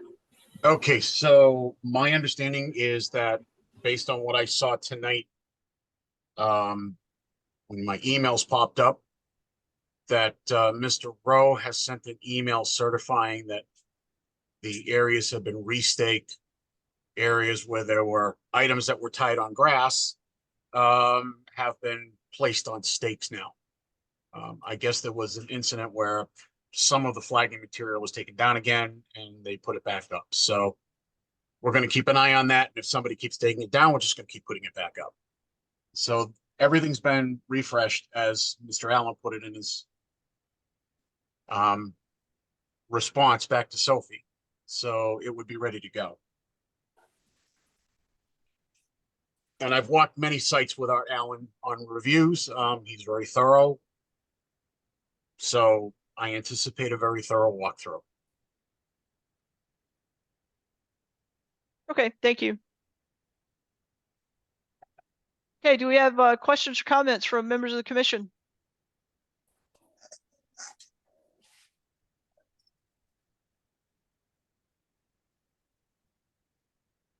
Okay, any questions or comments from members of the public?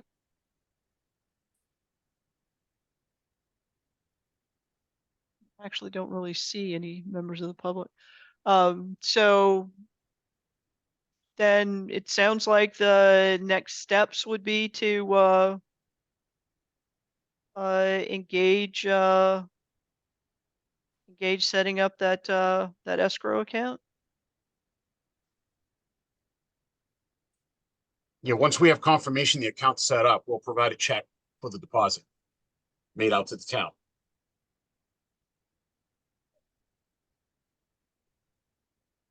Okay, and then Sophie, are you clear what you need to do to set up the account? I have never done that before, and I would have to look into that and probably reach out to, I don't know, either Bob or somebody internally within town hall that could point me in the direction of how to do that. Since we don't have a assistant anymore, this would be new.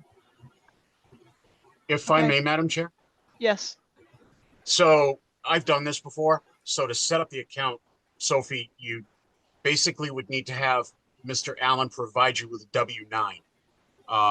He does it routinely. So once you ask him, he will email you a W-9 that you can then send to the town accountant, and then ask the town accountant to set up a 53G account based off that W-9, and then ask the accountant to give you the account number information.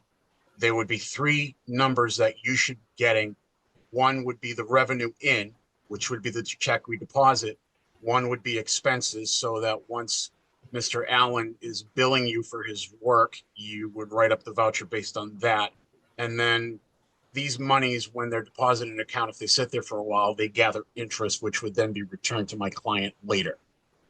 So, I mean, essentially, if you just get the W-9 and just tell the town accountant you need a 53G account set up for this vendor for 390 Howard Street, they should be able to do the rest for you and give you the account information. Okay, thank you. Thank you, Matt. You're Bob, welcome. you have your hand raised? I do. I have, first of all, to Sophie, Ann Aubrey, has done this before. We do it, the planning board does it routinely for with Graves Engineering. And she's done this before, and, she told me, that she'd be more than happy to help you set it up. Okay. So that's my first comment. My second comment is when you go back and you look at the email from Arthur Allen, and by the way, I've heard from other people that Mr. Allen is probably the best person in the state of Massachusetts to do such a review. My question is, it says, assuming the flagging has been brought up to date, I stand by my previously submitted proposal, you know, and he underlined, assuming the flagging has been brought up to date. And so I'm unclear in my mind, by that, does he mean that, you know, that the flagging from 2008 has been survey located, you know, which is what has been done? Or did he also mean that the flagging, you know, or any areas where because this previous sentence says the flagging dates back to 2008. There'll be nothing there for me to review. Well, that's not today. And wetlands conditions may well have changed since then. So when he said, you know, assuming the flag has been brought up to date, you know, did he just mean, you know, that it's been reestablished, you know, survey located? Or does he also mean that, you know, any wetlands conditions that have changed, you know, have been identified? And so that's the question in my mind, you know, reading Mr. Allen's email. That's my only remaining concern. Other than that, you know, Let me ask a question. If it seems like there are two ways to interpret Mr. Allen's email. If he only means that the previous flags were reestablished and via survey location, and we proceed, then he gets out on site and he goes, "Oh no, that's not what I meant." Then what happens? Do we start over, right? And he says, "Oh, I gotta revise that quote because the pre-existing conditions are different than what I assumed," or is there a different type of action that needs to happen? What would be the impact? Do we know? Madam Chair, if I could address that. Sure, Matt. So Mr. Allen also said in his message that he assumes that the flagging has been revisited / refreshed, which also means that the flagging has been rehung. So it's kind of I guess you could look at it both ways. The way I read his message is that he's saying that the, you know, site conditions based on what he's been shown, you know, wetlands conditions may have changed, but he also wants the flagging to ensure that it's up because, you know, when that kind of time goes by, flags tend to disappear. They get nibbled, they get by deer, they get rotted, Sure. they come down, Yeah. all that stuff. Yeah. So essentially we've put all the flags back up for him so he can go out and review the entire areas. If he sees anything that he feels is different, then that would have to be revisited. If it adds to his quote, that would result in something akin to a change order. If you, in planning board experiences, they start off with a base quote, and at times if the work winds up getting a little bit more involved, then they add to that additional quote and work it out with the town and the applicant. So in other words, if there's more money needed, then that would have to be revisited. That's standard procedure. Okay.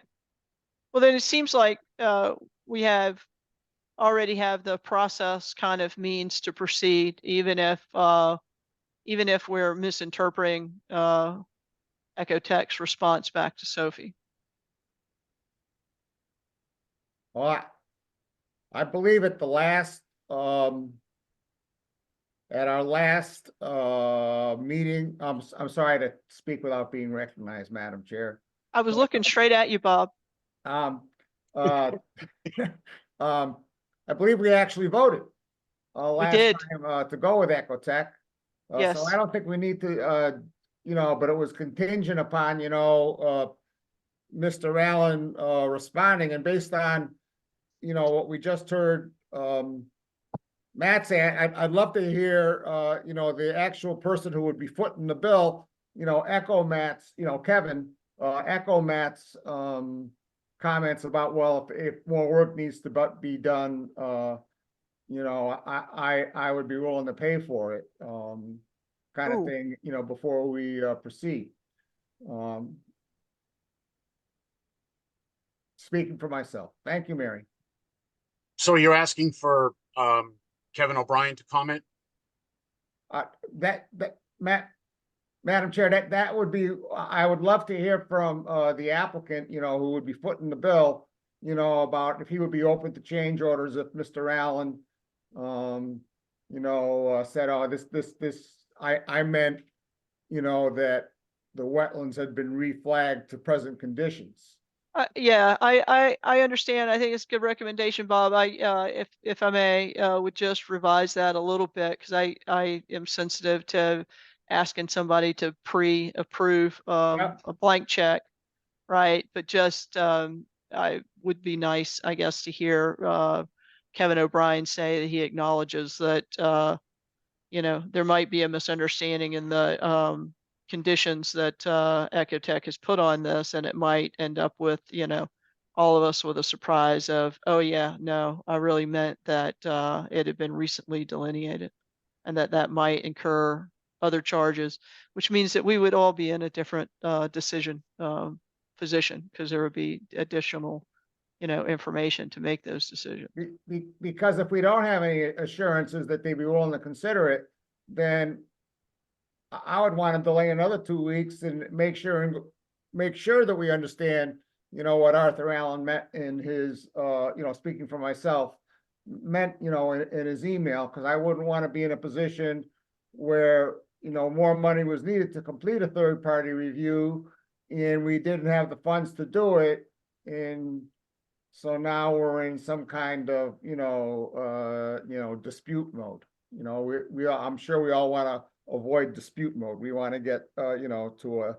I want to avoid dispute too, but I Yeah. would, and again, being the new person in the process, right? I've never been through this process before, but I would certainly hope if Ecotech got out there on site, that they would quickly say, hey, listen, this is not what we thought our quoting assumptions were, time out. And my assumption is that they could, even if Kevin decided he didn't want to proceed with the project, right, or wanted to go revisit quotes then from other third parties, that Ecotech could still bill against that 1 or 2 hour time investment by the consultant. Is that a fair assumption? Madam Chair, Yes. this is Kevin O'Brien, board members. Kevin O'Brien, I am the applicant. I do not have a problem if it exceeds the $2,500 going further and paying for the additional costs, if there are additional costs on Ecotech. Excellent. You just saved us a whole bunch of conversation. I appreciate that. I'm sorry I didn't say it a little sooner. That's okay. Okay, then, are there any other questions by members of the commission? We have already, as Bob summarized for us, already approved using Ecotech with the quote as articulated. So I think we were just discussing the email that Ecotech had sent as a clarification. I don't believe we need to vote on this to proceed. And I don't see any conservation commissioners raising their hand to advocate differently on that. So Sophie, I think the ball's in your court to set up that escrow account. All right, we'll do. Okay. Thank you. Thank you all. Thank you, Kevin. Thanks, guys. Thanks, Matt. Okay, moving along to our business section of the meeting. Okay, I do have a handful of topics that have come up in the last 48 hours that I'd like to review with the commission that are administrative in nature. But before we go into that, I think I just want to quickly look at the attendee list and get some advice from our administrator Sophie about do we actually have sites and applications here, either in enforcements or certificates of compliance or anything that we may have to discuss and vote on? Are you asking to move those things out of order because of anybody that's from the public? Yeah, yeah. Scanning for anyone. No, I don't see anybody in the participants. No. Okay, fair enough. All right, so in terms of new business and topics that had been unknown within the past 48 hours. One thing that happened over the weekend is I attended the MACC conference, which was excellent, and I would recommend anybody local to invest in doing the same. They have them twice a year, and it certainly was great use of my time. I learned a lot. Jenny rode down to Holy Cross with me. One of the classes I took, which was a refresher for me, being in the corporate world, you can imagine I've taken a lot of how to run effective meetings types of seminars, and I've certainly taken the one that MACC offered virtually last year, but I took the in-person forum this year because I find my patience runs really thin the closer we get to 11 p.m. at night, and I'm looking for any ideas to help us change that. One of the things that had come up is because I had asked specifically about the lake reports that tend to take an hour in and of themselves. And, a couple of conservation commissioners that were there in the forum said that they actually schedule quarterly meetings that are administrative items only. And the things that they kind of advised as administrative items are lake reports, land use, any type of discussion about land use rules change, grants, projects, improvements in conservation land, things that also we might consider administrative would be, plans on property maintenance strategy, right, with Hollis Hills Road and whatnot. And so I wanted to ask you guys what you think about having administrative only meetings, and if you would consider doing that. And if we did it, would you consider adding one meeting a quarter, an additional Wednesday a quarter? Or is there another way maybe that we can manage that? Bob? I'm not a fan of additional meetings. That's all I got to say. Well, I mean, that's fair, right? Because we painfully aware of how much time the Conservation Commission takes from us, both in the formal schedule and the all the background work that happens. Chris? What sections of this meeting would we free up by having quarterlies? Does that mean we would no longer have open space and land use? What else would we not have at each? Committee reports, yeah, I would think maybe committee reports if there's nothing, if it's just kind of socializing, non-urgent stuff, right? Non-actionable stuff, that could be property maintenance, I would think. I would Yeah. think everything around open space and land use, grants, conservation land improvements. See, I understand what Bob is saying, but to have Yeah. short meetings, like our regular meetings, if we shaved off an hour, I would actually think that an additional meeting might not be so painful if the regular meetings are an hour shorter. I mean, I'm like Mary, I start losing my mind at 11 o'clock. Yeah. So things like perhaps, right? And sometimes things are more time sensitive, right? And that might drive it to come onto the regular agenda as opposed to waiting to a quarterly something. But town website improvements, changes, talk about how do we get the educational brochure out there, right? That is also another opportunity for an administrative something, title And- searches. And also, what is the requirement for attendees on those quarterlies? For example, if Bob has a hardship about an extra meeting, that's not going to be a deal breaker to go through these things, right? It would be a quorum. We would want to have a quorum, but okay. But Bob is kind of our key anchor on conservation land improvement, so we couldn't really move that to a Okay. quarterly meeting if, All right. because he's our guy, Yeah. Okay. Yeah. Does anybody have any ideas about how we might be able to make meetings shorter? Bob? Well, I would just say that in the past, we've done workshops. On those months, when there are 5 Wednesdays, when we were revising regulations, we used to do a workshop on the 5th Monday, on the 5th Wednesday, I'm sorry, of some months. And so, we have done that in the past. I did participate in those meetings. I'm not a fan of additional meetings, but sometimes they're a necessary evil. That's all I got to say.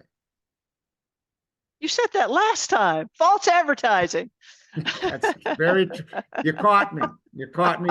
You caught me. You caught me. Yeah. So I'm not asking the conservation commissioners to make a decision about that tonight, but I do think that let's think about how do we cover the business we have to cover, and not really not go past 11. I mean, and we have had circumstances where commissioners had early work days the next day and had to drop after 11. Which then I kind of question, like, what's the point of even going after 11? Maybe we could have some items that float, right? So that we like take those administrative.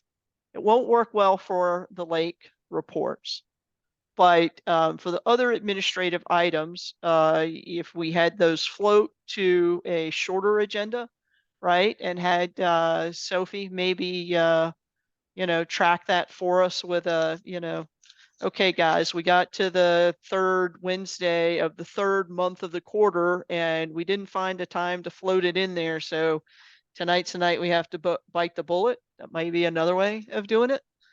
But that I'm also cautious about adding extra work for Sophie, who's doing her best to keep the office afloat for us. Chris? What's our obligation on meetings? So, for example, we say we have them every 2 weeks, but you also brought up a good point that some months have 3 Wednesdays in them. I think May does, and then July. So, can we do we have to have? Are we obligated to have our typical agenda on every 2 weeks, or can we take a meeting that's the third Wednesday of the month and make it for some of those things that you talked about for the grants and the open space and you know, committee reports or whatever. So do we have the authority to carve out a meeting I think that as long as so we have a time clock ticking on every application. We have to host a meeting within, you know, Okay. at least try to get to a determination within 21 days of that application being you know, submitted, and that means submitted complete. Okay. I don't know, Rich and Bob are probably experts on things like certificates of compliance and violations and enforcements and whatnot. Do we have a similar time clock ticking on those, or we have to execute, or we have more discretion? No, we have more discretion. The two that are etched in stone is 21 days. We have to open a hearing after receiving a complete application. And we have 21 days from closing the hearing to issue the order of conditions for an NOI. Okay.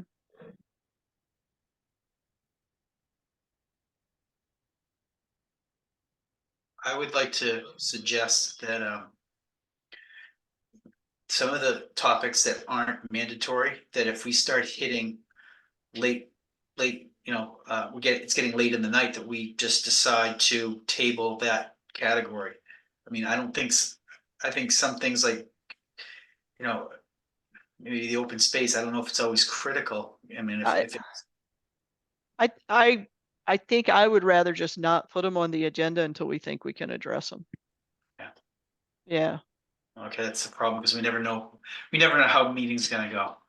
Well, we don't always know, but sometimes we get a heads up, like if something's gonna, you know, public comment takes up a lot of time, right? And, you know, and it should, we wanna hear from, you know, the public, right? Sometimes we get a heads up on that, not always, but sometimes, you know, and you can usually tell from looking at the agenda, you know, is it, do we just have a couple of new ones? The continued ones, we usually already know whether it's something that's highly contentious or highly complex, For right? example, when So, Sunny Hill comes up, we know that's gonna be a long meeting.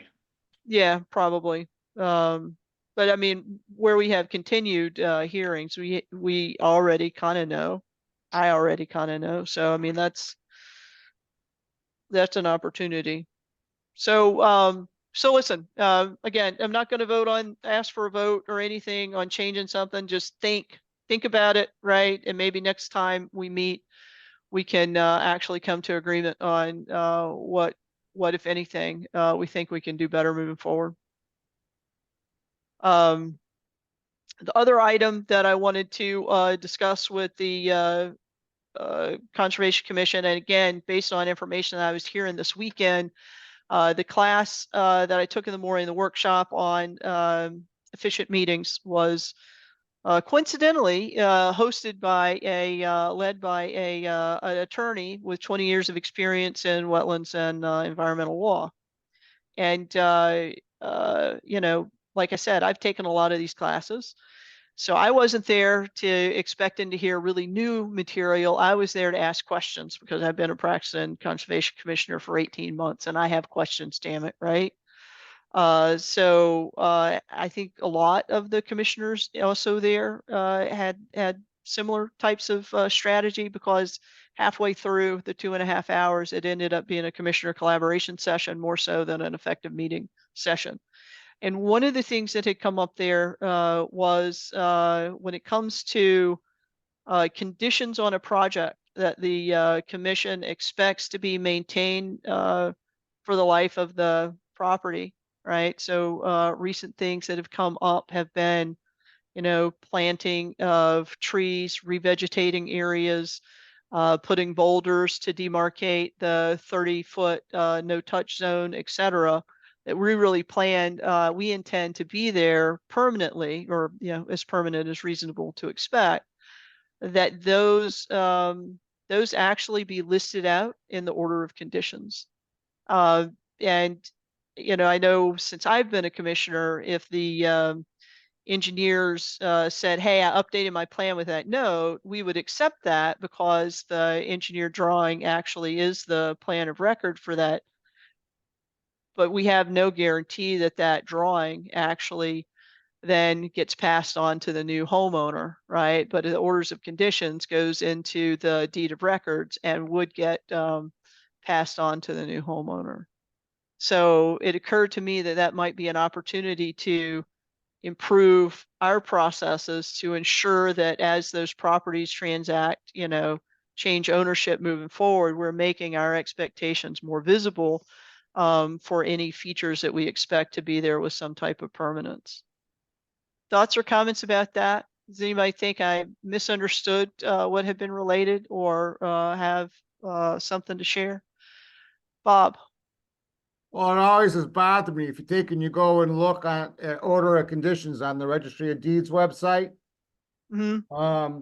Their forms, they don't tell you a damn thing about the you know, about the design or anything else. You know, all that's in the plans, you know, which are not available on the Registry of Deeds website. And I always find it frustrating that you know, the order of conditions don't contain more information, you know, just any rate. So it sounds like you might be on board with doing more detailed order conditions. Yeah, except for the burden of place on our non-existent, you know, staff. Yeah. Well, I think that's something that, yeah, we got to consider, right? Is how to make it more easily executable.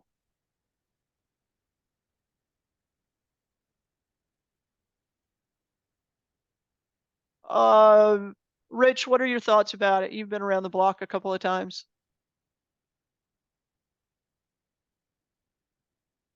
Rich is on mute. There we go. Yeah. Yep. No, if we have to have them, I would rather not. And I mean, it's one of those things. If I can, I do. And if I can't attend, I don't. I do like the idea. And we did that, as Bob described, the 5th Wednesdays through the year if we need them. Oh, I think I caught you on your back foot, Rich. Let me stop you there. We had moved on to talking about calling out the orders of conditions that, you know, we expect to be on properties versus allowing those conditions to exist solely in the drawing notes that don't get added to the Registry of Deeds. So I thought, you know, since you've been around the block a couple of times, that I'd kind of call on you to see what your thoughts were about that. Yeah, I just had added that comment in initially because I was indisposed and didn't get a chance to comment when you were discussing the Oh additional. yeah, fair enough. Sorry, remaining stuff. sorry to cut you off. Yeah, but no, I think that would be a great idea, Madam Chair, that we do try to add some more application specific information, you know, even if it's an 8.5 by 11 of the design or blueprint that we've approved.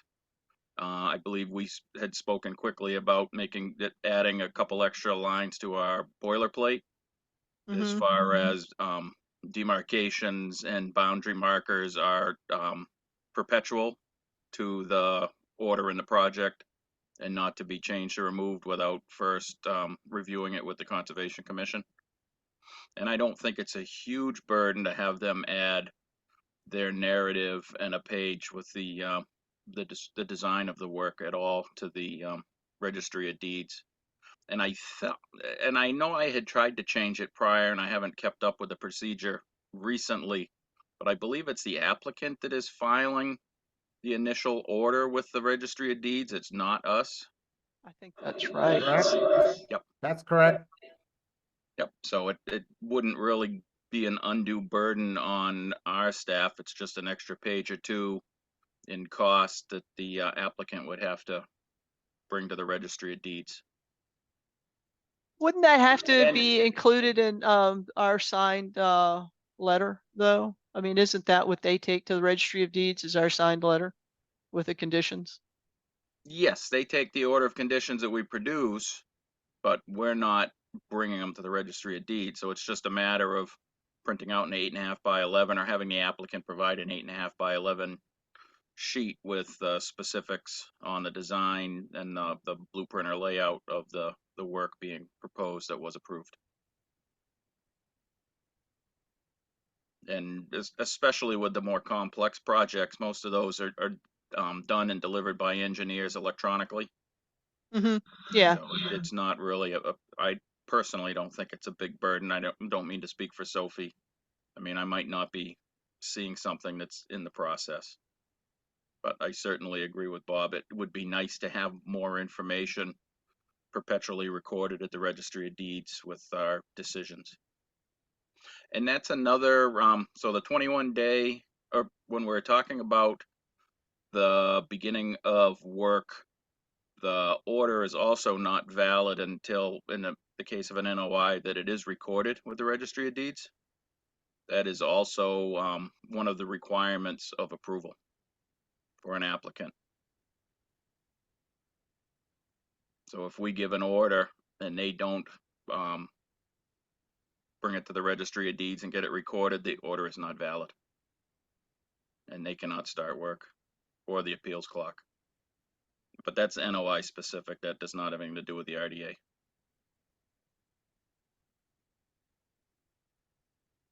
Interesting. Thank you for that. Yep. Thank you, Madam Chair. I'm hearing an obnoxious echo now. Do you guys hear it too? Nope. Oh, It's you all in your know? head, Mary. I only heard it when Rich had opened his mic, so I blame Rich. It could be the cool tropical breezes blowing through the motorhome. Oh no, you had to say that. Stop that.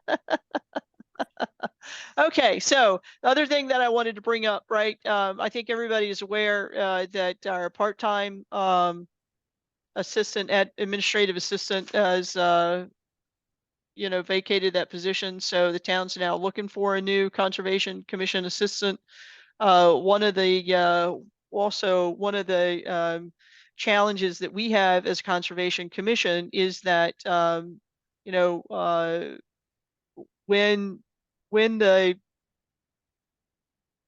when we had a full-time person that was a principal level person, right? And I think Matt left right when I was coming on board. Matt certainly is a principal level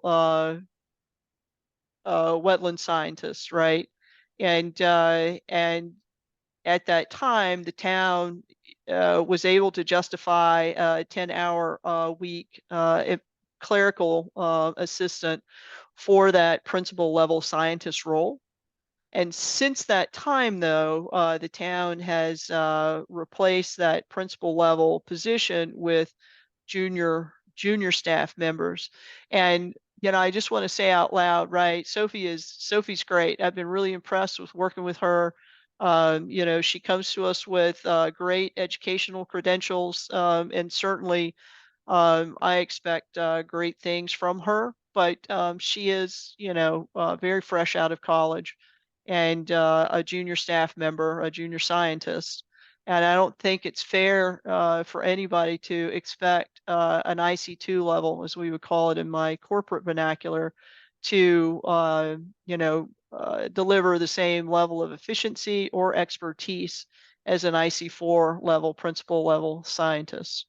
And so where we find ourselves today is, Sophie being a junior scientist has to go and research things to come up with, hey, this is the best practice. This is what I recommend. And that takes more time, which is completely appropriate and expected for a junior scientist to do. And again, I think she's been doing a great job. But in terms of the throughput of the office, with the different, currently being staffed with different levels, some of the work isn't getting the attention that it needs to get.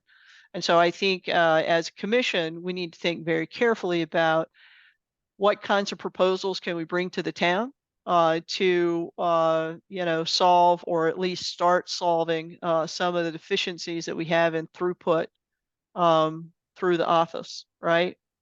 So it's not just a matter of efficiency, it's also skill set, right?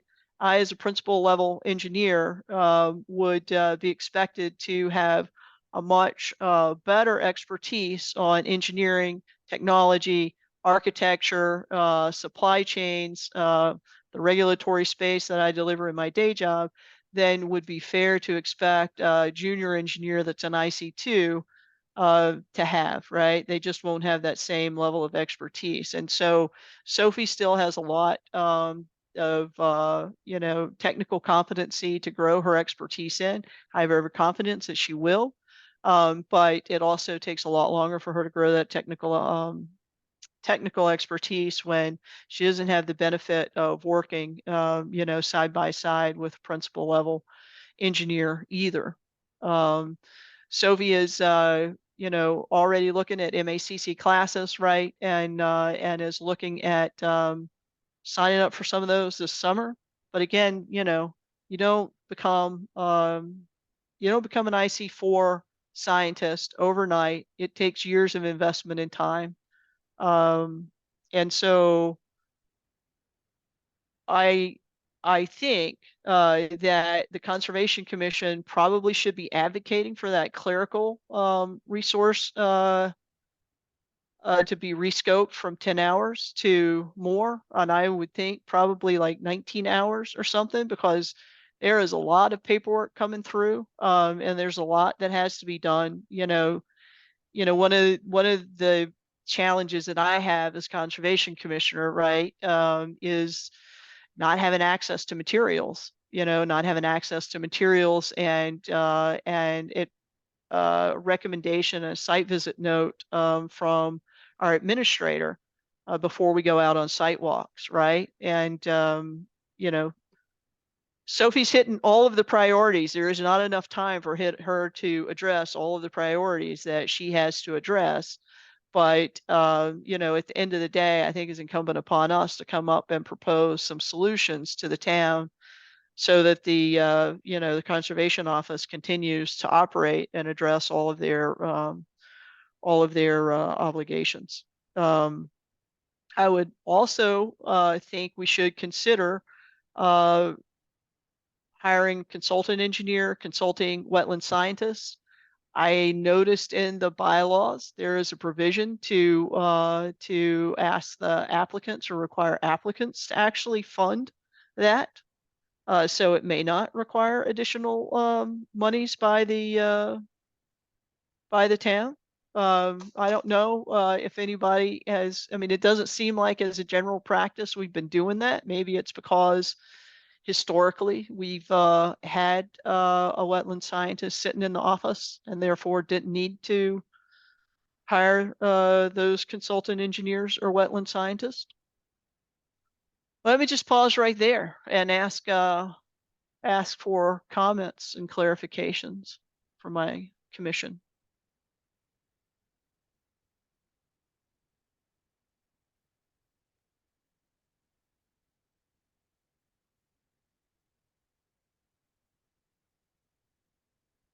Hi, Chris.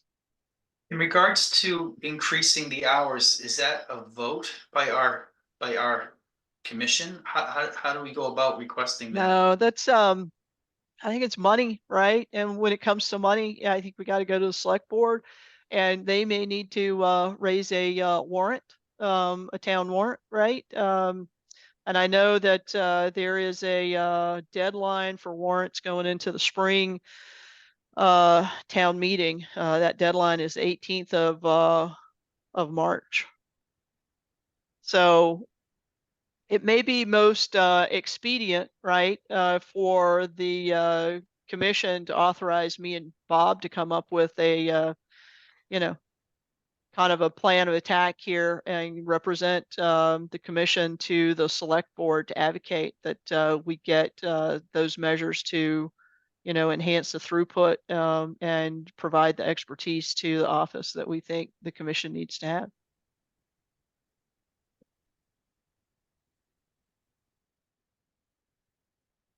Bob, what are your thoughts? I certainly think we need more time in for our administrative assistant. You know, I believe that all the departments were told, that, given the problems with the, school budget this year, that, they could only, ask for level funding. And so, you know, I'm not sure that, we're gonna, find a receptive audience, you know, with the town manager. So I think we might have to, you know, go and speak with, you know, at every select board meeting, there's a, communications from other board section at the very beginning. You know, I suppose we could show up at a select board meeting and, you know, and advocate for that.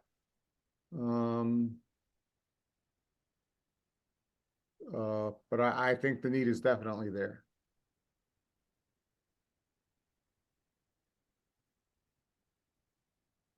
Rich.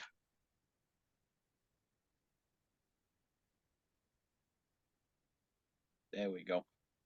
One argument we may want to consider making is during the last turbulent year that we've had with staffing, I don't think the payroll budget that was allocated to the conservation has been fully expended. So perhaps we can ask to roll that over into the new fiscal year to get a temporary, at least a temporary administrative assistant to help Sophie in the office to at least catch up to the level we were at prior to Matt's departure and the start of not having a standard office, having our office staffed to the levels that are expected. So I would think that may be a better way to go about it. With, if the funds weren't expended, perhaps we can roll them over to try to get some assistance. You know, and every time that we do finally get a new administrator in the office, time is again lost and work is lost because they have to bring themselves up to speed. There really isn't much of a training protocol in the office, or has been set up by the administration that we currently have in Lunenburg. You know, they do definitely seem to have to fend for themselves quite a bit when they get in there. So Yeah, I definitely that's my agree. observation as well. Yeah, I definitely agree that we do need more. I believe prior to Matt, the office was staffed with a 32-hour administrative assistant. It was a 15-hour stipend for Matt as our consultant. And we also had periodic administrative assistants in there helping with the additional filing and moving and things like that. So I believe it was Carrie, I think it was Carrie LaFleur that had changed the amount of staffing that we had in the office originally and cut it down from what we did have. Thank you. Thank you. And how does the Conservation Commission feel about starting to ask more applicants to fund, you know, either a engineering review or a wetlands review or both? My understanding is our bylaws already have that out. They already have a fee structure set up for that. Rich. Thank you, Madam Chair. Yes, so originally we did have a paid wetlands professional in Matt Morrow. Then he became our full-time administrator. So we had a full-time access to a wetland scientist to review applications. Currently now we don't. So I don't think it's fair that the town in the process is relying on the members to be doing the jobs that a wetland scientist should be reviewing. I do think that things do get missed from time to time. So I am fully in favor of applications that are definitely just not cut and dry, or do have wetland alterations to them, or are projects outside of just a small single-family home or addition within the buffer zone, that we do start to require at least a wetlands professional to review the application. We don't necessarily have to have the expense of a full-blown PE doing it, but I think there are several wetlands consulting firms, Brian Butler or Chuck Karen. I don't know if Tom Paragallo still does it. So there are less expensive avenues than having to hire a Graves Engineering. But as a permitting body, a state permitting body, I feel that we should be making sure that we review the applications as best we can. And that is a practice that the planning board does have. Pretty much every application that goes in there does require a peer review. So I don't think we should be treating our applications any less importance. Thank you. Thank you, Rich. Anybody have a concern with that approach?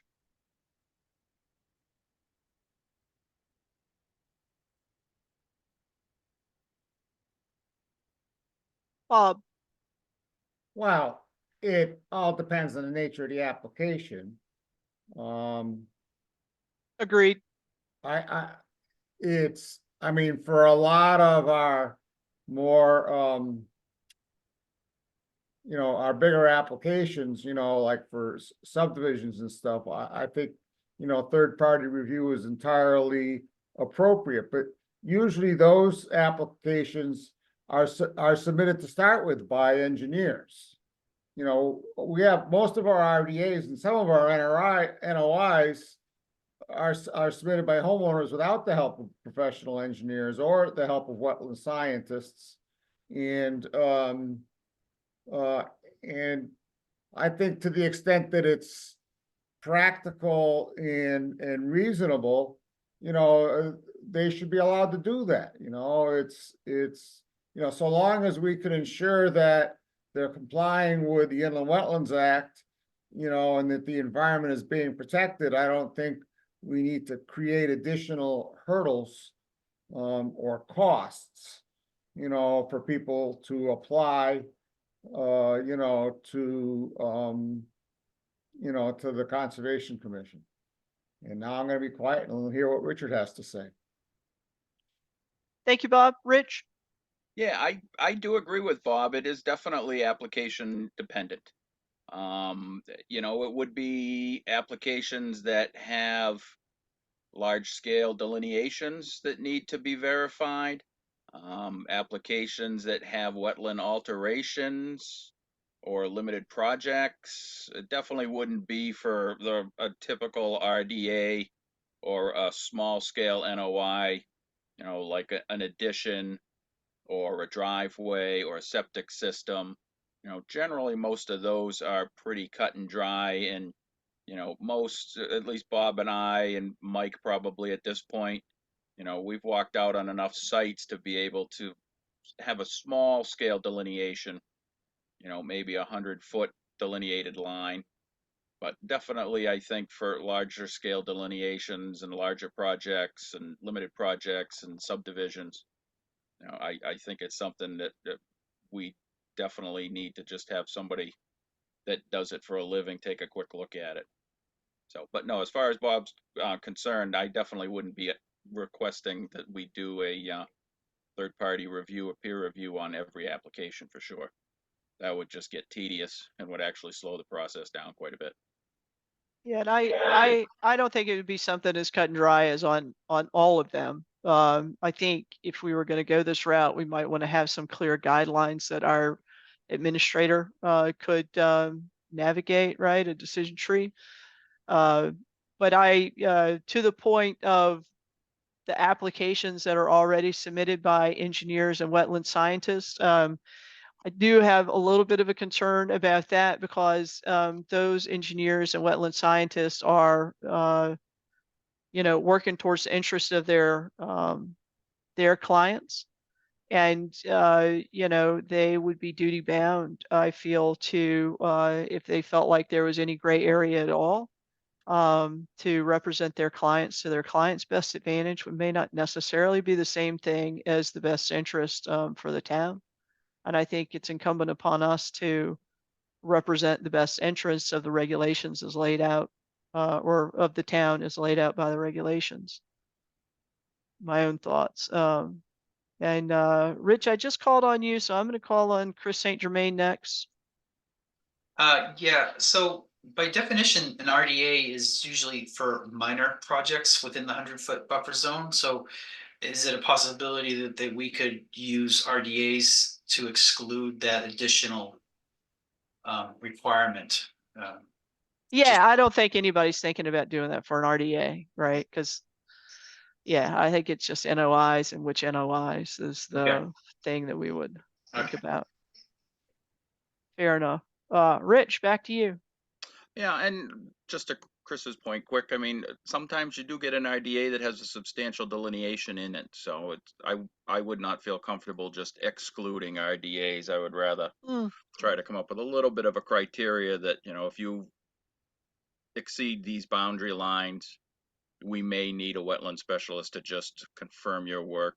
And to the point about engineers, if the state had thought that an engineering stamp was such that they're never wrong and are always in the best interests of the environment, we wouldn't have the permitting process. So we are the check to their designs and their wishes on their client's property. So we're here to protect the environment and the townspeople in the town and the environment of the town. So. But it sounds like we're all agreed that we don't want to just do it unilaterally across the board, because we don't want to do it to add complexity and time and whatnot. We really just want to apply this in some reasonable fashion so that, in places where we feel like the town would be best served by having a review due to complexity or wetlands alterations or whatnot, as we define it. That's where we would want to undertake this as a change moving forward. Again, we don't have this incumbent expertise in our office. And I think maybe Matt was an anomaly in that we did have that expertise in the office and so could rely upon him. But I think we do have a responsibility to the town to make certain that we have the right level of expertise checking the plans and checking the verifying the wetlands. At least sniff test, right? That the wetland flags aren't hung through the middle of the wetland. So it sounds like I don't expect to come to a actual solution. It sounds like in principle we kind of are in agreement on this as worthy of undertaking. So maybe the thing to do is for me and somebody else to kind of redline proposal and bring that back to the commission to try to get formal agreement on. Who would be willing to be my partner on that? I can, Madam Chair, as long as you don't mind me doing it virtually. I live in a virtual world, Rich, so I'm completely comfortable with that. Thank you. And actually, my virtual world's coming back to Lunenburg in a month, so. Thanks for the warning.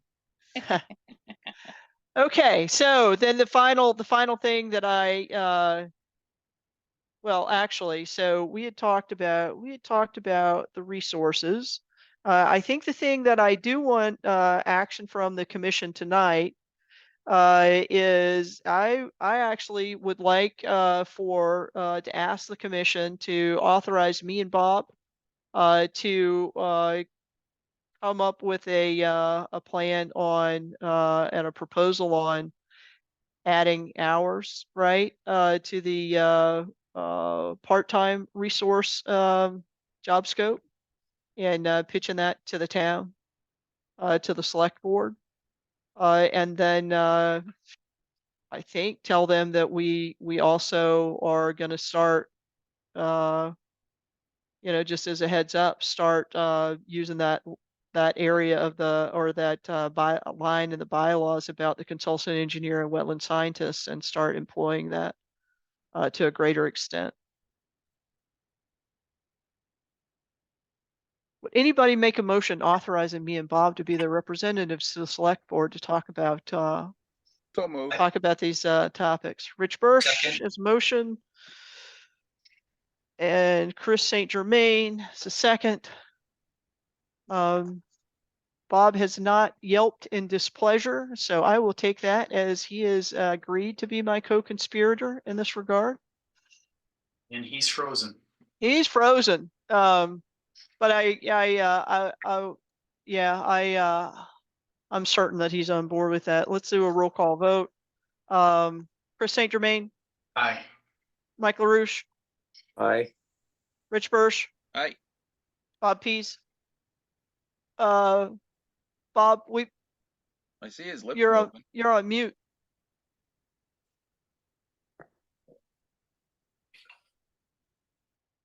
He is frozen on mute. No, his head was moving. Oh, there it goes. My internet keeps dropping and I have no idea what you were voting on. There was It a was motion. chair. There was a. And everybody's frozen except for me and my screen. Oh, can you hear us? Can you hear us, Bob?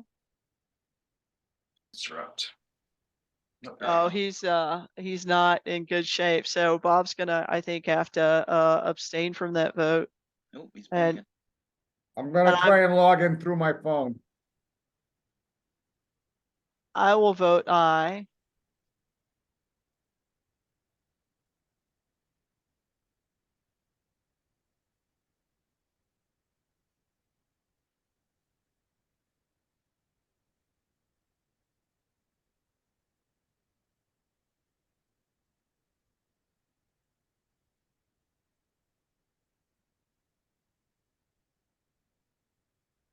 Still there, Mary?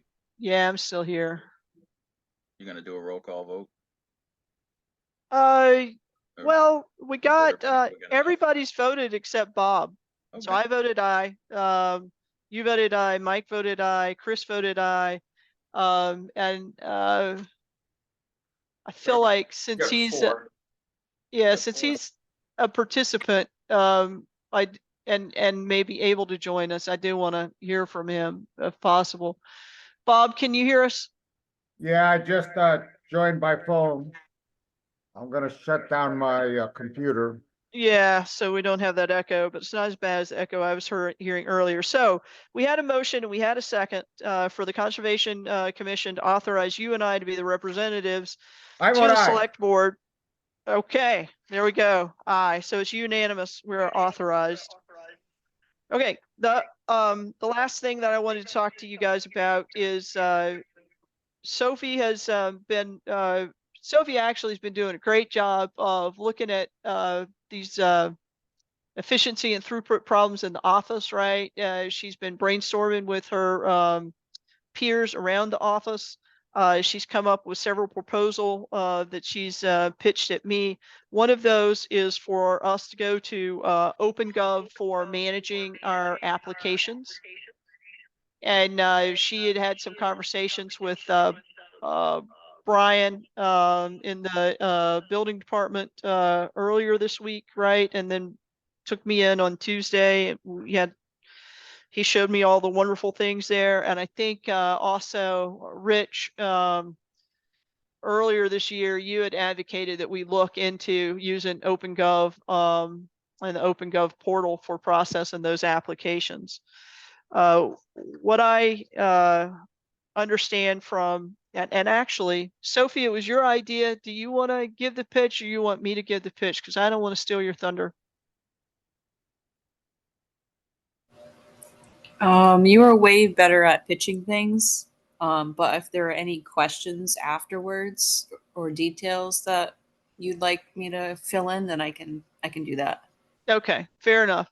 But again, this is your idea. So guys, I'm being the mouthpiece.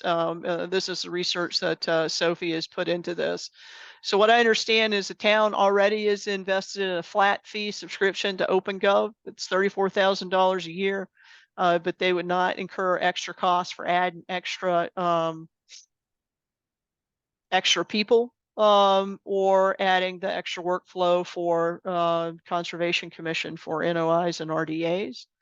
They're also not going to get extra cost if you know, their file utilization scales from 1 terabyte to 3 terabyte to 5 terabyte, or whatever it might scale to, adding Conservation Commission files.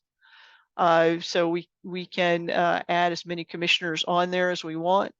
It is it seems to be a very robust database. Brian showed me a lot of features that were really slick and would be super useful. It would help our office in doing a review of applications. Sophie would be able to set up the workflow, and when I say workflow, the types of documents that would be required, right? The information that would be required in the application.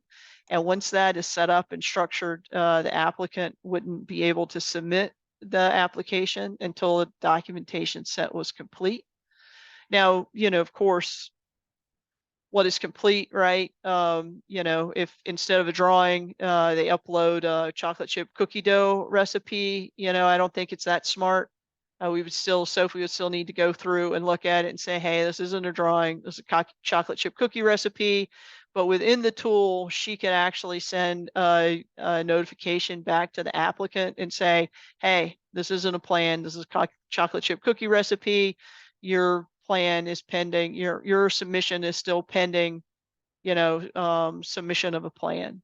So that would all be managed through the workflow. All the documents, all the correspondence, all of the form information would be available to all of us. And we could search on that data by applicant name, by address, and I think by hearing date as well. So, there were a lot of things there to love. I certainly loved it, working for a database company in my day job. I'm pretty keen on databases and the power that they bring. So Sophie, you raised your hand. Maybe you have a comment.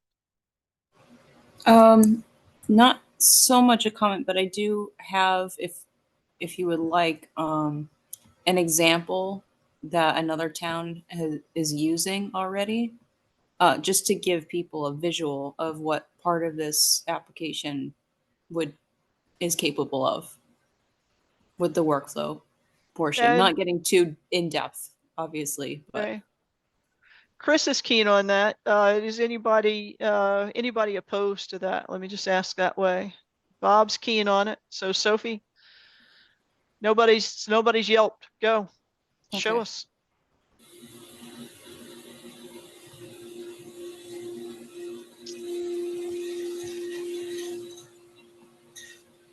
So this is the town of Lexington. And as you can see up here at the top, it's the portal, OpenGov portal. Conservation page that you would be brought to.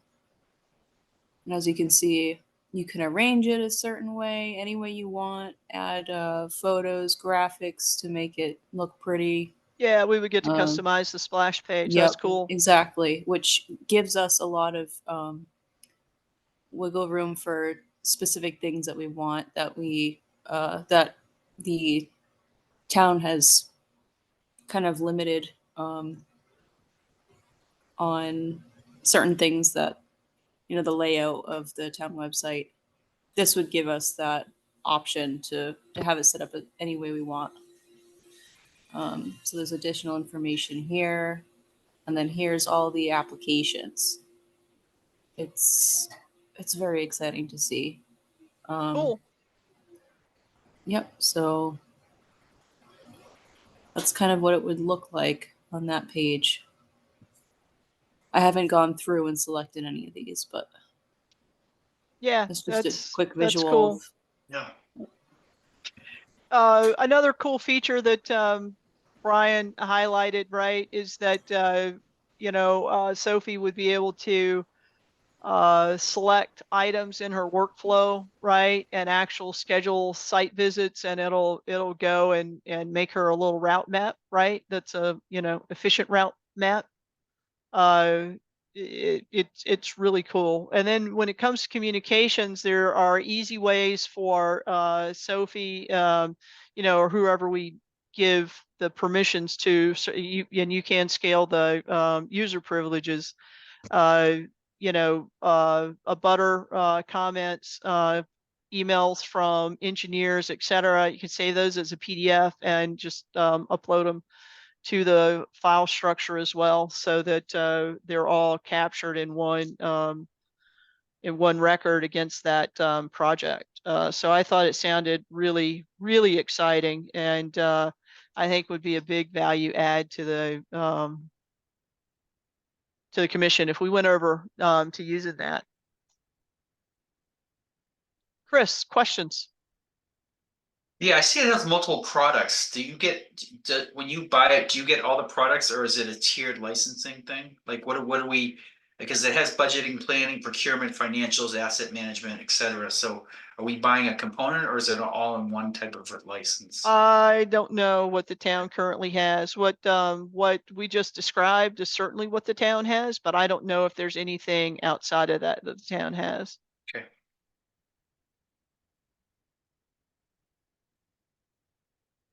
Would anybody be opposed to us having Sophie look into doing this? I mean, Sophie's got a lot to do, but in the way I manage, I tend to prioritize things that are efficiency improvements because it benefits everything versus just doing, the next hot project.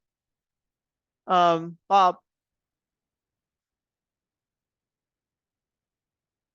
you're on mute again, or at least, yeah, both of you are on mute again. Bob, you're still on mute. There you go. Can you hear me now? Yeah, great. Okay, let me turn this down. Cause I'm on the phone, and know. on the We have two computer. Bobs. Cause my internet keeps dropping. I think it's a wonderful idea. I'm all for it. I'll help in any way I can.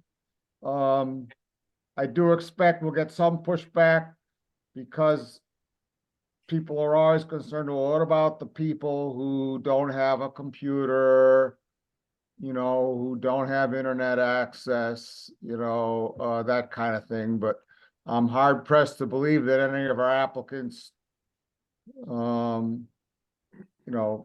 are in that situation. Most of our applicants, have homes and that are abut wetlands, and they have resources and stuff, but I just would say it won't surprise me if that comes up, but I don't know Maybe why we I'm could look even at, saying that, because I'm all for it. I think it's a wonderful idea.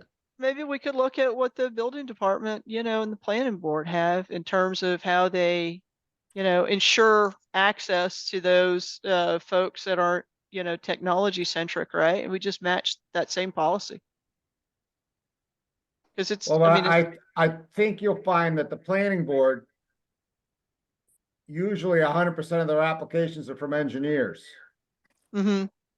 Yeah, most likely, So it's a non-issue for them. but not for permitting. Permitting's probably not all engineers.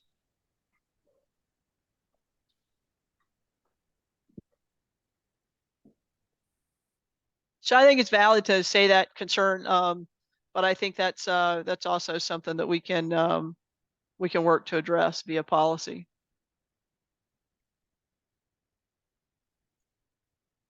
Is anybody concerned with us doing that? Mike, yes, you have your hand raised. Just curious, does any other department in town have a similar or have this? Yeah, the program? town's already got it. All the other departments are using it. We're like one of the ones that's not. So it wouldn't cost anything? Doesn't to- cost anything. It's already, the town's already bought the 35, to Chris's point, whatever the tier is we're in, $34,000. It already provides support. If, as long as we build the workflow in there, it's like the capabilities there, flat cost. Madam Chair, it seems like a no-brainer to me. And we'll worry about the, the exceptions when they come up. And Okay. so I'm all for it. Cool. Very cool. And Rich, you had introduced this topic some time ago, right, as a research project, and we weren't able to action it until recently. Do you have any questions or concerns? Nope, I'm all in favor moving forward with it and implementing the online Okay. permit application process. Okay. So, As it does also give us, at least prior to when members had access to the system, it gave us the ability to go and view any other permits in town on that specific piece of property.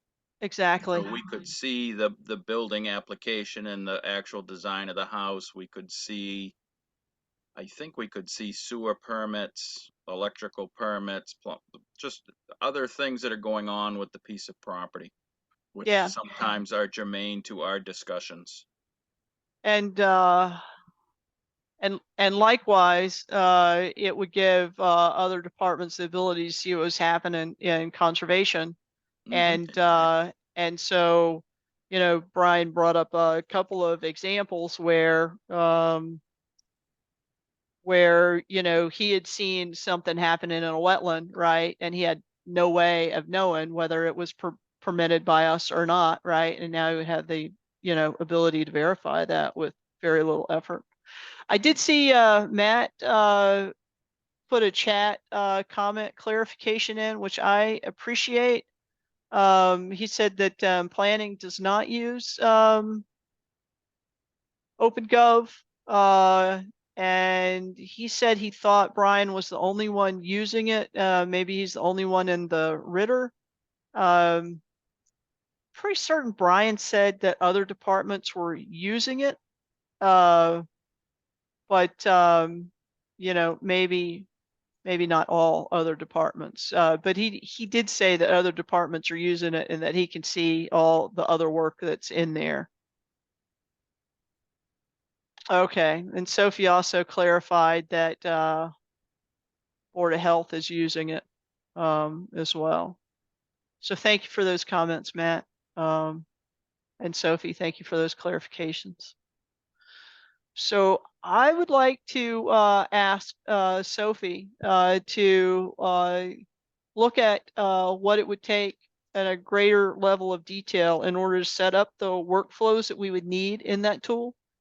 And if possible, try to come back to us in 2 weeks' time with a proposal of when we could cut over to or transition to using or steering all of our new applications to go towards that tool. And work towards it for next meeting. Let's you and I before the next meeting talk, make a point of talking, and if you need more time to come up with a proposal, just let me know. But we'll just set the March 20th as a target for coming back to us with a proposal. Is that okay? Yeah, I'll work on that. And okay, and with that agreement from Sophie to work on that, I don't think that I'm asking for a vote now. I think what I'm going to do is I'm going to wait and ask for a vote when Sophie comes back with kind of a transition proposal for us, and we'll vote at that time. Is anybody opposed to that means of kind of managing this? I'm not seeing any raised hands either. virtual or in person. So let's move along. Town website improvements and changes, Bob. Well, Sophie and I have a half-hour appointment tomorrow afternoon at 2. We're gonna talk about it. And this probably changes a lot of things, and so you know, we'll talk about it then, and we'll see where we go from there. Excellent. And thank you for helping out with that. Any update on title searches? Just that I've signed up to see Adam Costa again on Monday, March 21st, and Chris St. Germain.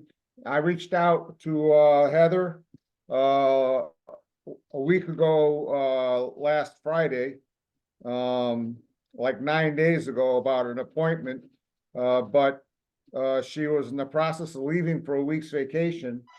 And I'm sure when she came back from a week's vacation, returning my call about an appointment for Chris and I is way at the bottom of her priority list, given every other piece of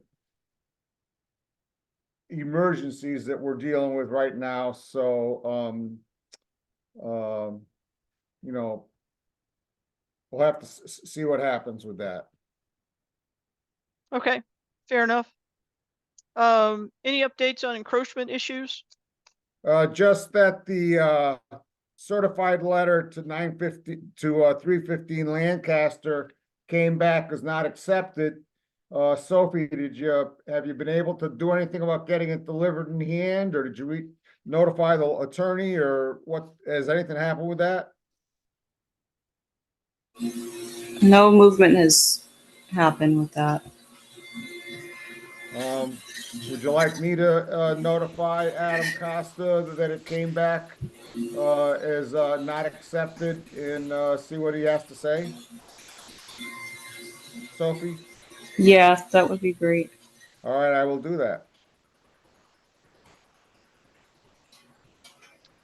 So how many do we know? So we've talked about this in the past, like we had like 3 batches of these encroachments to deal with, and we were trying to do them in a batch. Do we know how many issues are in the 3rd batch, sort of, kind of?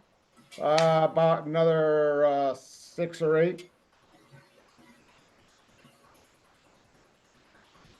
I would actually recommend that maybe we go ahead and start moving on those, because these other kind of like the Chase Road shed thing's probably going to take a while, and it sounds like this 315 Lancaster Ave's going to take a while.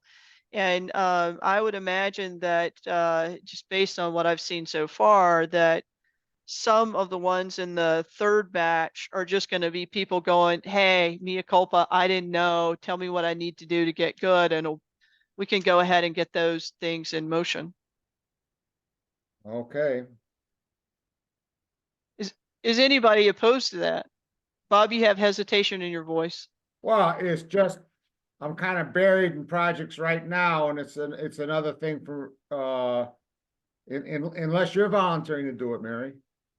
I am not volunteering to do it. And Okay. I don't think it's the most important thing that you are doing either. So that's not, that wasn't my intent. So thanks for making certain I was clear on that. Yeah, so Bob, if it's something that you want to show me the ropes, I could help you with that workload. Okay. so maybe that's something you guys could talk about offline, and we just, like, I'm floating the idea out there. But yeah, you guys think about it, and if we got to kick the can down the road because of priorities and bandwidth, I'm happy with that, because we are all volunteers. And I am painfully aware how much time Bob is putting in that's above and beyond the Call of Duty, in my opinion. I really appreciate his time. Okay, moving along. Certificates of compliance. Sophie, are we in a position to consider any of these? Yep, I have details if you need details. I can fill you in. Absolutely. We are relying upon you to, yeah, give us a recommendation, show us what you saw, let us know if you have any concerns. Why don't we start with 176 Elmwood Road? 176 Elmwood. I visited recently, and I'm gonna go into my well, the Google Photos. Still using those.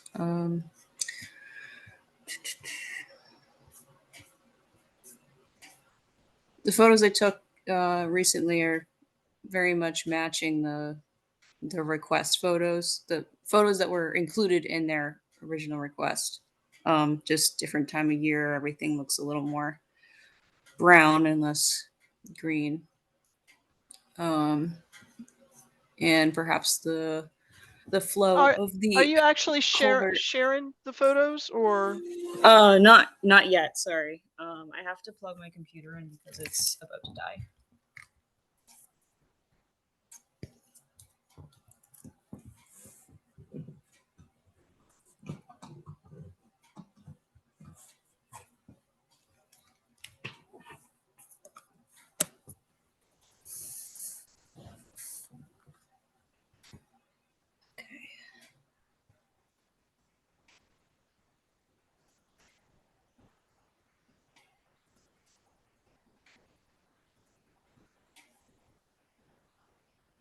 So this is walking up the driveway. Let's maybe go this way. This is to my left, looking at towards the house still. The culvert itself is very much hidden with all this brush and just pretty hard to see. And is that what the project was about? Yeah, it was the Something to crossing. do with, it was a, okay. Yep. Blurry photo. You can kind of see that line of the culvert here. Can't really see the other side because it's just so dense. But the water was flowing through here. Very much revegetated. And here's a more broader angle. Still the culvert's here. Water flowing this way. It seemed to be, the culvert itself seemed to be inset. It's one of the better ones I've seen. It's not perched or anything like that, where nothing can have any issues with crossing. This is the other side of the road, the other culvert. You can see the edge here and a little bit of the edge over here. Again, very dense vegetation. And that's about it. Okay, so it was a request to do what, an intermittent stream crossing with a culvert? Yes, with the driveway. Okay. And were there any conditions that needed to be met as part of that project? No additional conditions. No Okay. special conditions. Questions or comments from commission?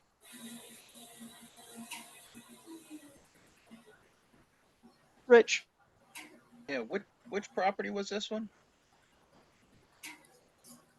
This was the, thought I labeled the album. Sorry, what are we on for the agenda? 176 Elmwood? That's Okay. what I Yes, thought we that were one. on. Yep. And so is this culvert like very near the road? I wouldn't consider it close to the road, no. So, am I still screen sharing? No. Nope. No. I'll Do we just have the show you here. plan that was approved, Sophie? Let me go into the Google Drive. Okay. Yeah, because generally on a culvert myself, I would be a little not quite as interested in the culvert once you've gotten away, or the drainage once you've gotten away from the culvert, but it would be more on the, make sure the construction of the culvert was proper and as approved. You know, the piping is the right size, the piping's at the right, was put in at the right altitude and depth.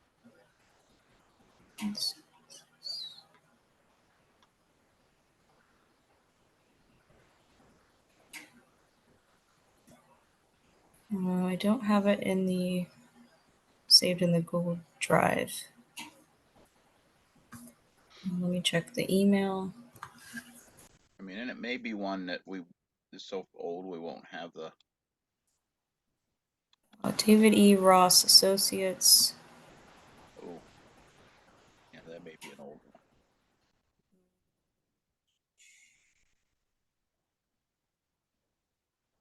Oh, this is just the request.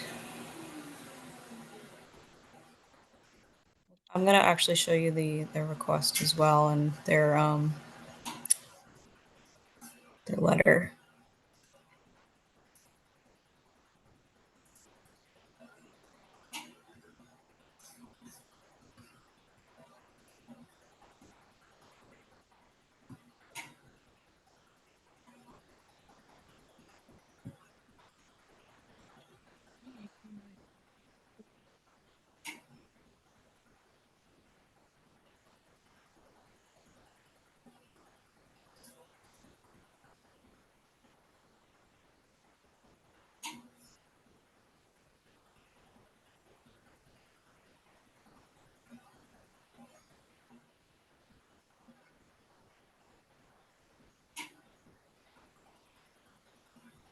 What's odd about this is the order of conditions. I don't know, not specified the time.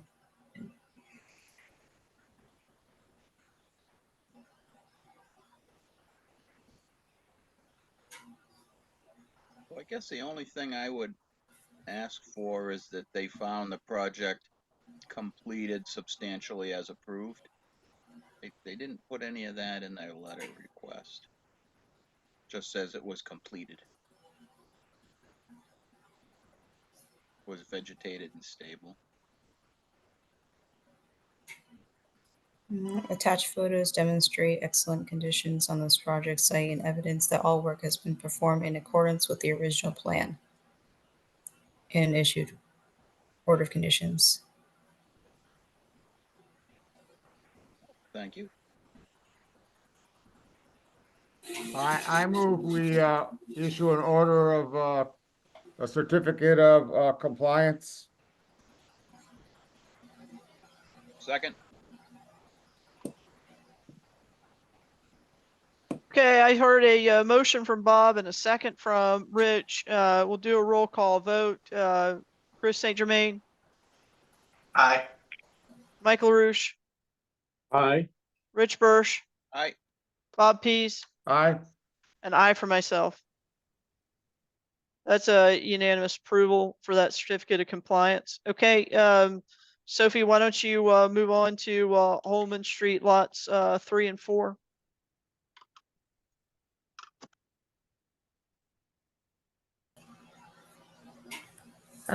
So this one, I hope everyone got to at least review some of my comments regarding the site. But Why I don't you will- summarize those for us? So I had some pretty big concerns about stabilization. Pretty much almost lost both of my boots just trying to walk the site. No vegetation has been established. The stormwater has been running off the way it should be, sheeting from one lot to the other. However, it's happening at a very quick and forceful rate to the point where once it gets to the riprap area where the water flows out, and I'll pull it up in a second.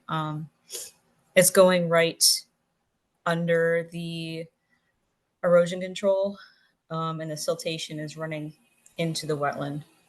And this can be seen quite easily. And I will pull up the photos.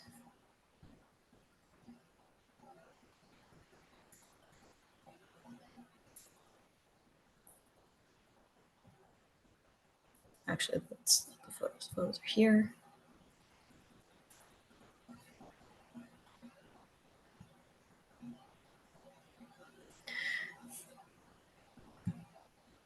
So looking at the site from this side of the street, here are the two culverts that go underneath the driveway, the conjoined driveway for the two lots 3 and 4. The water is sheeting across underneath, mostly under this, through this culvert, and not so much this one. And it's running down and underneath the silt fencing here.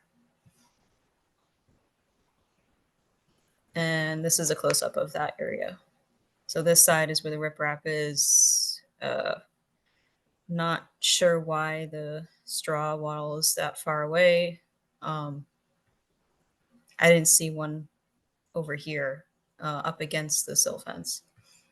But you can see the coloration is consistent and some mounding of sediment on this side where it shouldn't be. And copper coloring. And here's another view. And another view.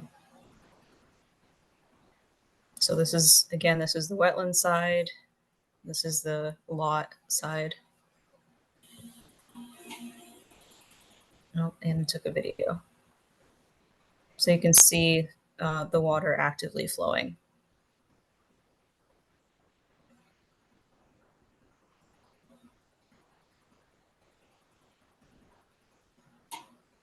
And there's wetland.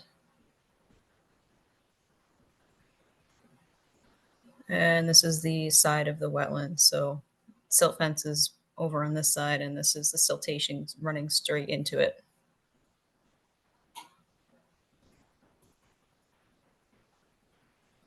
It's actually a pretty good example of a failed erosion control in one photo.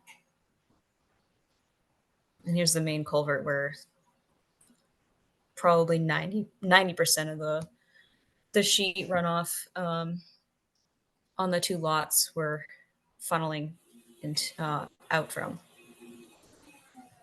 Sophie, do you have pictures of the inflow end of the pipe?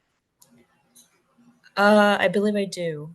And I'll eventually get to that. On this side, this is where they put mulch, just a bunch of mounding of mulch, and put it right on top of the erosion control.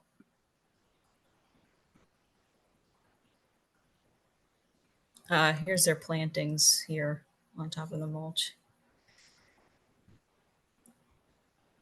Working my way around. Oh, hang on. Did we see the inflow of the pipe? I'm still getting to it. Okay. This is the backside of the lot. I do feel like the water kind of starts over here, and somehow maybe it's under the soil here. They believe this is a septic. And then this is where I almost got stuck just walking across this. I'm not sure what the straw was supposed to do. Probably when they seeded it. Yeah, this is where it kind of starts flowing. Good, we're upside down.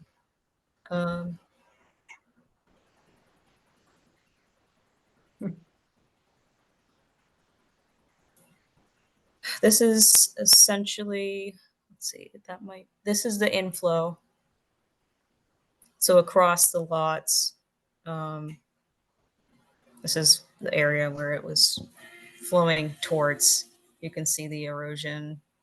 This is where there's supposed to be grass.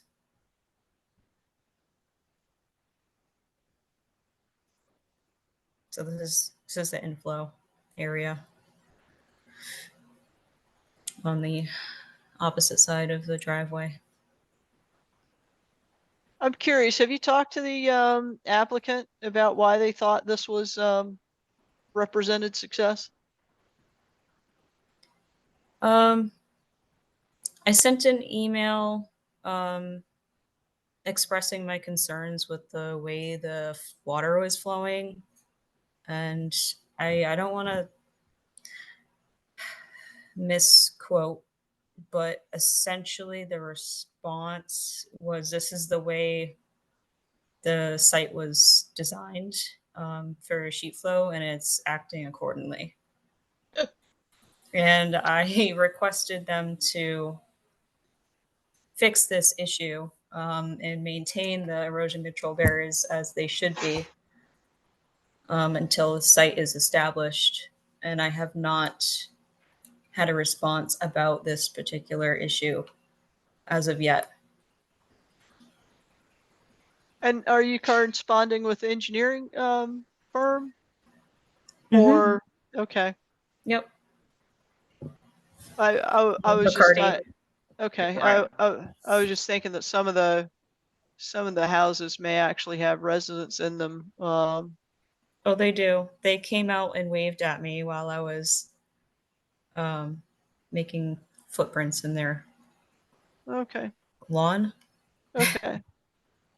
Yeah, I find all these photos to be really concerning myself. It looks like there are violations there. I mean, glaring violations there. So, I personally wouldn't be in a position to vote in favor of completion. I see we have a number of conservation commissioners with their hands raised. Chris, I saw yours first. Yeah, I homeowners aren't educated in what they're supposed to do.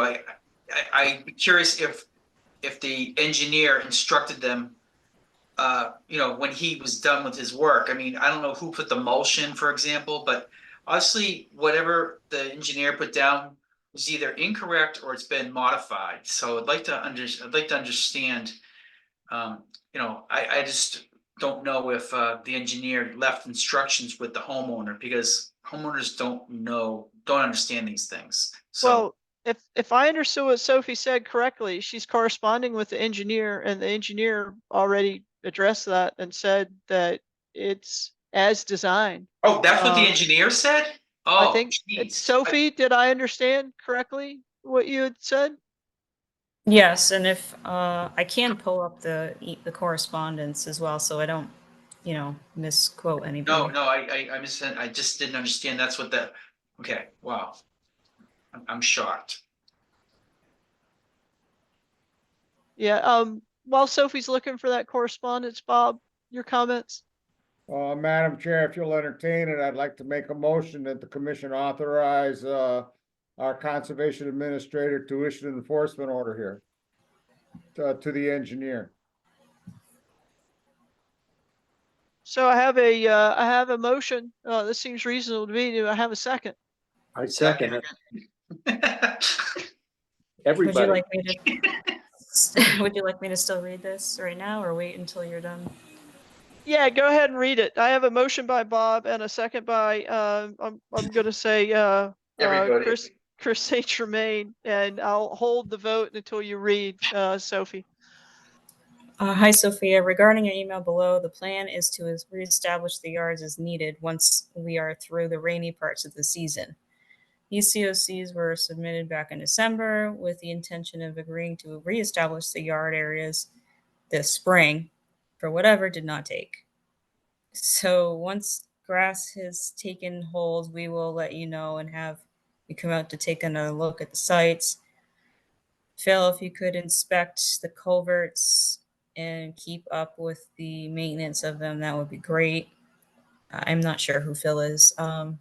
Regarding the comment about the stormwater as it pertains to the runoff from Lot A, as shown in blue on your sketch, the sheet flow from Lot 4 was designed to run across the lot to the depression and culvert on Lot 3 as shown on the plan. This was designed in accordance with the stormwater standards and approved by Planning Board as part of the stormwater permit and by the Conservation Commission as part of the NOI submission. Switch gears to, in bold, it says Lot A. We had submitted the COC for that, and the commission wanted us to set rocks on the left-hand side of the site if you were in the road facing the house to demarcate the limit of work. Those have been put in, so we are asking that the COC be put back on the agenda for sign-off. Please let me know if you have questions. I never took the COC off the agenda, just for the record. And that is from We the don't, civil engineer. yeah, we don't have a COC for lot A. We have, I mean, on the agenda, we have COC for lots 3 and 4. And I do remember lot A coming up. I thought it was like last September or something, and they had not complied with all of the conditions in the order. So we sent them back to complete those, but it hasn't been brought back to the agenda since then, to my recollection. Bob? I'd like to amend or make it clear that the enforcement order would be for the failed silt fence and to remediate the silt that's encroached into the wetlands.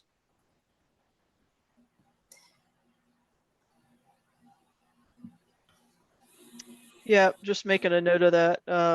Yeah, I mean, I don't think we need to redo the thing, but I just want to make it clear that at least that's what I had in mind as one member of the commission, you know, the things that jumped out at me. And that's aligned with also my concerns. And I had a second by Chris St. Germain. Chris, is that also aligned with your concerns? Yes. Okay, then I'm clear to proceed with a roll call vote. Chris St. Germain, Aye. Michael Roosh, Aye. Rich Birsch, Aye. Bob Pease, Aye. and I for myself, that authorizes Sophie to issue a enforcement order for failed silt fence and to correct the silt runoff into the wetlands. I had one other quick question, and maybe I missed it when Sophie was going through her pictures. Did you have a picture of the completed rain garden, Sophie? Let me look at the plans so that I can orient myself in relation to the photos. Yeah, so I think based off of the plan, the rain garden quote is actually the giant pile of mulch. Oh, could you show us that again? What you think is the photo of the rain garden? And yeah, I can very much back myself in. That is exactly what that is. And I can also show you the plan too. Well, then I would include that in the enforcement order. So this is what I'm seeing, and this is exactly where I was standing. So this is where the siltation's running off, and then this is the giant pile of mulch with some shrubs planted around. So there's no actual depression there or anything? There's a depression. There is. I didn't see any water collecting in it. Seems like there should be a Let me pull up 3-foot that. depression just looking at those topo lines. Let me try to go back to the.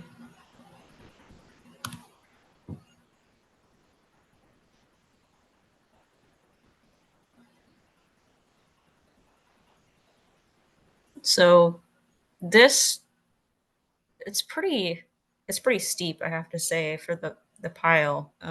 You can see that it's almost as high as the silt fence itself. Here's some riprap here where correlates with the plan, and then this is the slight depression here in the middle. And is there a mulch berm on the up gradient side of that rain garden? I don't there might be a little bit of one. I really didn't want to walk over there because I was afraid I was going to lose my boots at that point. Oh, okay. The up gradient side isn't the side that's adjacent to the side, the driveway? Over here. Yeah.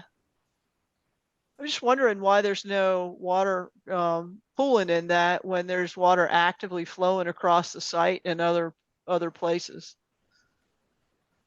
No, up gradient. That just seems to be a bad design. I mean, you know. So let me pull up the plan. Chris. Yeah, so the water goes straight through here. So show me again with your move your mouse again. This is the culvert, so it crosses underneath this driveway and it goes straight out this outlet here. Okay. It completely Okay. misses the rain garden altogether. Huh. Okay. Yeah, Chris, you had a comment? Yeah, so mulch is supposed to be designed to be put only a few inches deep, so I'm confused about what I'm seeing here. Did it pile up from the rain, or is that the contour of the property? I mean, that's not how you use mulch. I'm really confused about what I'm looking at here. I mean, Well, it I can looks tell like you in it was more the, than a few inches. Yeah. yeah, It was it a looks couple like in feet. the foreground, right? Right past that stake in the immediate vicinity that there's dirt exposed, right? And Yeah. it looks like there's only a little bit of mulch over that. Sophie, you're saying that, Mm. you know, along other contours that it was really thick mulch. I didn't poke around in there Mhm. to see what it was made of entirely. I just know the contour of it was a couple feet high. Perhaps there is soil and then just a sprinkle of mulch over it. Okay. I'd have to dig. Well, yeah, I think we may have been misunderstanding the giant pile of mulch commentary. That's all. But it doesn't change the enforcement, right? The No, the no. enforcement is that needs to be fixed. In no way are they permitted to exit this project with active siltation running off into the wetland. So okay, and we did have a unanimous vote on that. So we'll move along. We'll move along to actual from those. So do we need to vote on a certificate of compliance on that? I mean, I think I know which way that vote would go, but if we're not, you know, assuming that we would vote not to approve it, is that something that we would actually vote on? I feel like the enforcement is evidence enough that we're not in a position to approve, but I'm looking to some of the senior members of the commission to give me advice on this, you know, point of order question. I would move on to the next agenda item. I'd recommend that we deny the request where they are asking for our action. We should give them a denial or an approval. Okay, And then they can resubmit at such time as they feel it is done. do I have a motion to deny? I move we deny the motion for a certificate of compliance without prejudice. Second, Okay, I have original motion by Bob and Rich Birch for the second roll call vote. Chris St. Germain, Mike LaRouche, Aye. Rich Birch, aye. Bob Pease, Aye. and I for myself. Thank you. And just a quick Yep. note on the approved plan from looks like August of 2022. There Yeah. is a construction schematic of how we approve that the rain garden be built for Sophie, and it is on the drive if you just search on Holman Lot 3. The whole plan will come up with all 4 lots, but you can easily see what the construction schematic is for the rain garden, which looks nothing like what is there now. What date did you say it was, Rich? The plan I have in front of me, What folder is it in? it just says folder. So I just searched on Holman lot 3. Search on Holman Lot 3. Okay. Yeah. And this one was from a stormwater plan.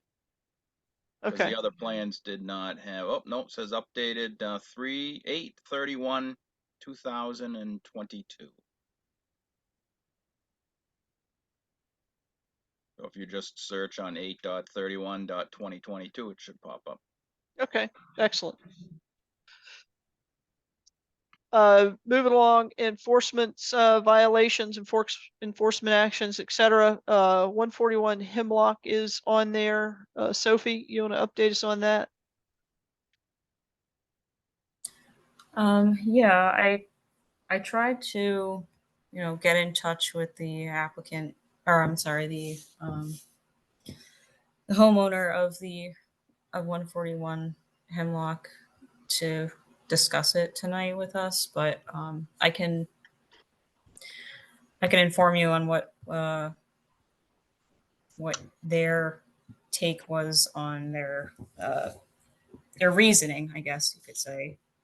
Okay. Yeah, but maybe my site visit. Start out Yes. just kind of recapping where we are, right? And what the Yeah. issue at hand is. It's been a while, but we're circling back. It's been a couple months. But when I went out for a site visit there, essentially for a different project on the same property, I noticed that there were several trees that had been cut without conservation approval within various buffer zones on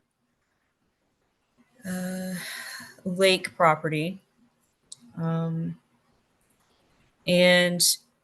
the property owner said that he was given permission by his neighbor as well to remove trees on his property, over his property line as well. So not only was it removal of trees on the owner's property, but their neighbors as well. And they stacked the firewood, and neighbors agreed to use the wood. So just to be clear, on the Mhm. neighbor's property, the trees that were removed were also in buffer zones? Correct. Okay. It appeared that some of the trees were mulched, and the mulch was spread on the back, I guess you could say the back side of the property, between the back side of the house and the lake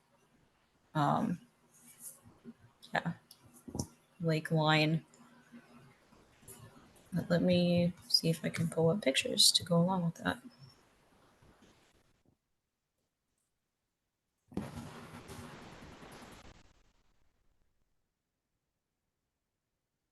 And so if there was action taken on both properties, it seems like maybe we ought to be talking about violation on both properties as well. Yes. Yeah, I believe so.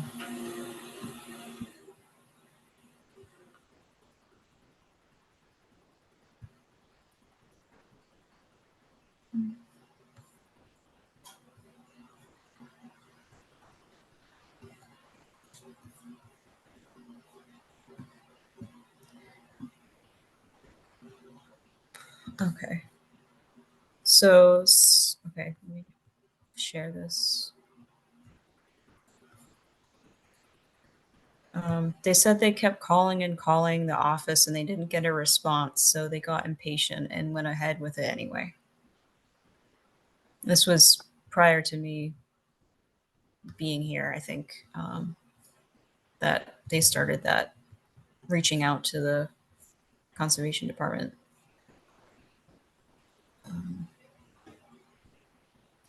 So this is walking down to the backside of the property. What There's a time of year dog. was this approximately? It might say the actual date. I just noticed there's no November, vegetation in the buffer December, zone. Okay, it's December. December, I want to Yeah. say. So here's the mulching. This property is very steep to begin with. So the contours are very, very curve-like. I know the photos are really bad because the iPad is not the best. But there's mulching, and then underneath the mulching, you can actually see what remains of the cut tree. And here are a couple more photos of the trees, or what's left of them. This one appears to be diseased and, or what was diseased and rotted from the inside. And another horrible photo. Same stumps though. They also did some limb cutting.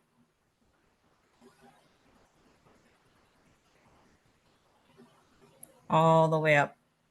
This is a very tall tree. I believe it was either a pine or a hemlock.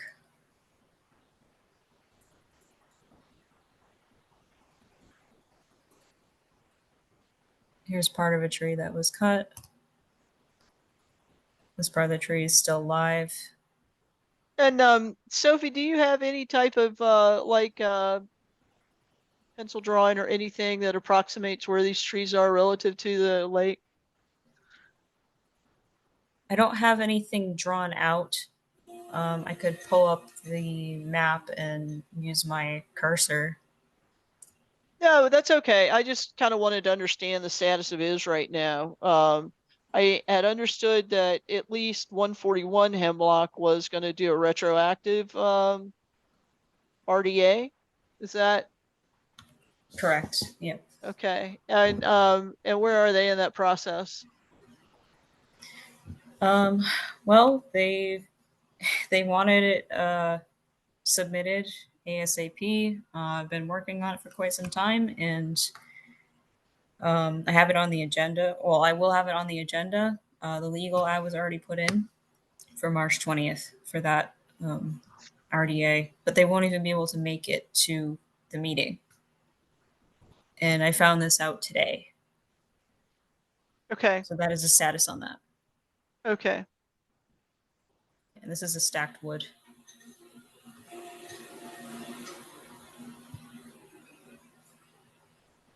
Okay, so my my thought on this, right, and we'll let the other commissioners weigh in as well, is that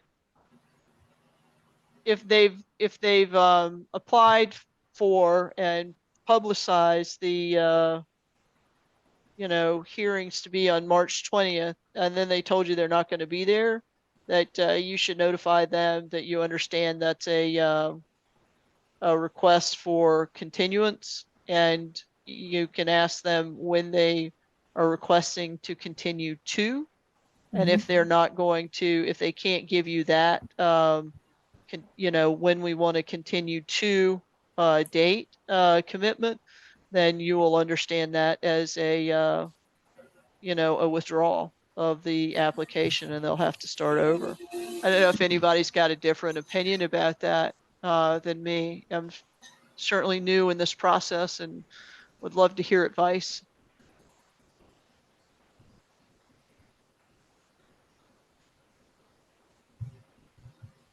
Bob, do you have alternate thoughts about that? I think, yeah,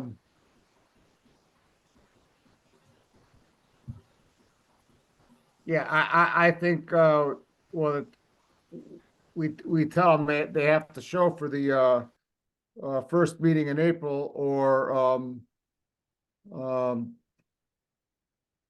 we'll be issuing an enforcement order with fines, kind of thing. Would be my thought. Thank you. Rich, what are your thoughts? Yes, I agree with Bob. We should we need to, if they don't want to consent to the continuance, then we can just deny it based on a lack of information. If they don't come to the hearing, and they can start all over again. And we should, at that point where it's the first continuance, just mention to them if they're not here at the next hearing, then we will consider fines for not showing up. Do we need to write them up on an official violation notice? We would have to vote to issue an official violation. And as a matter of due process here, should we be, because these guys have been, I mean, as I understand it, been, Sophie, when did you talk to them? It was December sometime? When did I talk to them in regards to what exactly? When did you go do the site visit and explain to them that they were in violation and that they needed to submit retroactive RDA to cover those trees they had already taken down?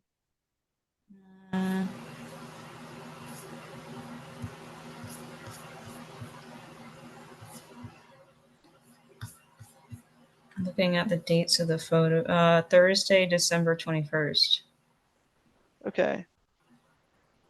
And since then, it's been back and forth about Yeah, the so they've itself.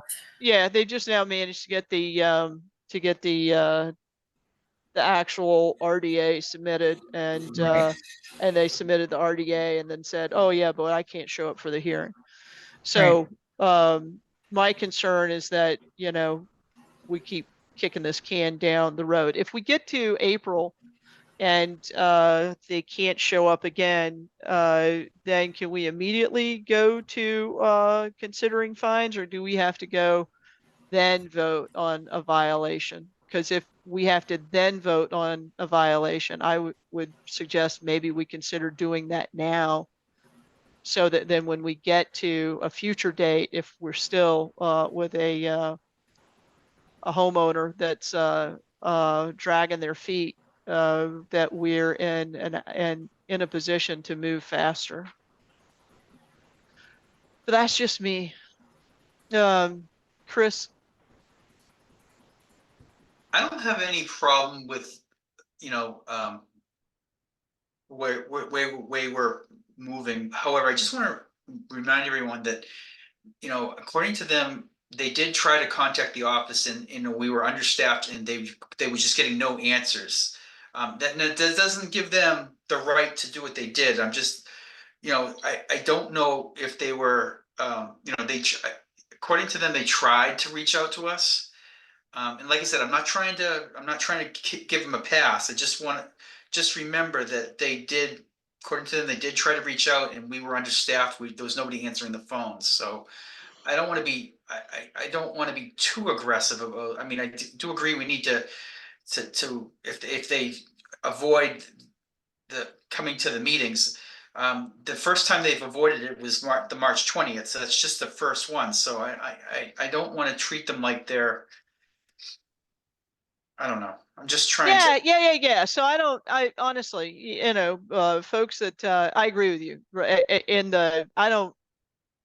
I don't have a prejudice against them for moving ahead when there was nobody in the office, because there's, you know, there are a lot of reasons why somebody might, you know, think that's a reasonable action. My concern is that they've had advice since December and they've not acted on it, right? And we've been not issuing an enforcement with the understanding that they were going to do this retroactive RDA. Okay. And they've been really dragging that out for 3 months. That's my concern. That's a good Yeah. point. Thank you. Without any, you know, how did we get there to December 21st, right? With Sophie talking to them as of just, you know, and if it had been somebody else, right? You know, we've certainly issued violations to people and put them on notice much faster in the past. I didn't have a full picture of the calendar of events, so you just painted Yeah. a picture that I realized. So we're- Yeah, that's fine. yeah, and that's fine. A lot of moving parts. But you know, again, I haven't been through this as much as you know, some of the senior members. And Bob, like if we wait until April to issue the violation, do we then have to go through some procedural something to start don't think so. discussing fines? Okay. I don't And think so. Madam okay. Chair, Yes, Rich. I'm following through on the Google Drive, this project, which initially was permitted back in 2018. Mhm. And it almost looks like they still have an active order of conditions. I have a letter from 2021 Mhm. asking for a 3-year extension on the conditions that were issued in 2018. And during the COVID, the clock on dated permits was paused. So this may still be an active order of conditions that we may need to review. Ah, good So point. at this point, I would probably recommend that we get the written request for a continuance. We make a motion to issue that letter and choose the date that we want to continue it to, at which point we can put language in that failure to be present at the hearing may result in violations and fines. Because what I'm Okay. seeing from the pictures far exceeds the order of conditions that was issued on this site. All of the construction was supposed to stop, it looks like, about 59 feet from the edge of the water, with just a walkway path corridor down, but on the right-hand side of the property. And this looks like the entire slope down to the water has been cleared of vegetation, trees, and improved. Does that sound about right, Sophie? From the house down to the water is now clear?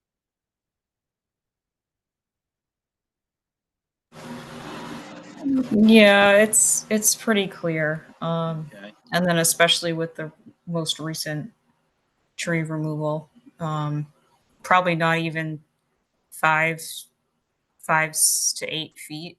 There's trees taken out. Okay. Am I sharing my screen?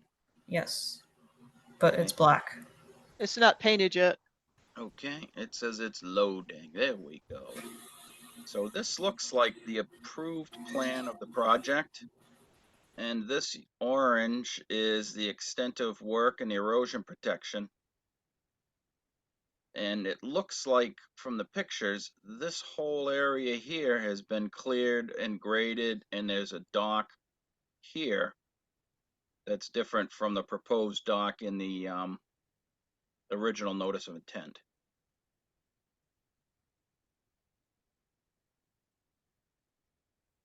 It's not entirely cleared. There's still some vegetation in between the And house this was and the the water. request for the extension. So we'd have to research to see if we did give an extension request. And these are in the Google Drive.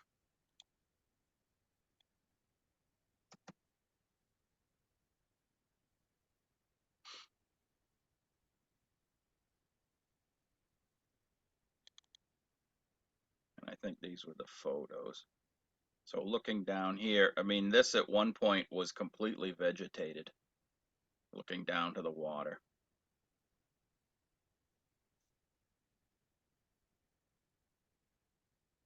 So I think we should probably do the language that I recommended, and then we can research it a little bit more to see if they in fact need to file an RDA, or if they can amend their order of conditions that are still active. Very good. Yep. It's just communication. I don't think we need to vote on that. That's just guidance to Sophie on how to respond back to them. And Anybody they, opposed and to they have that? also been in contact, so they have the email address where they applied for the extension. And it looks like they did file an RDA for a fence. And I don't know if this white fence is in place here. So they are familiar with the process. Thank you, Madam Chair. Thank you, Rich.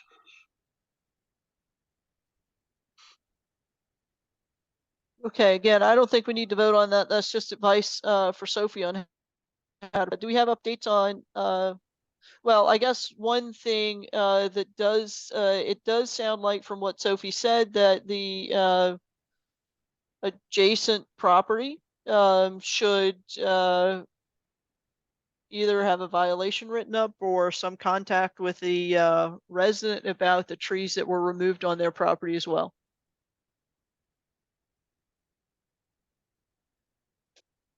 Sophie, I understood you correctly that there were trees removed within the buffer zone at the adjacent property? I know that they were removed from the adjacent property. At the time, I did not take note of exactly where the property line was because there were no stakes or anything like that. But it did appear that some of the trees removed were within one of the buffer zones, yes. I'm not sure if it was the 30 or the 50 or 100 without taking measurements. Okay. But I don't know, I mean, why would we issue or consider, you know, a violation on one property and not the next? I mean, what's fair is fair, right? Should be uniform in how we apply this.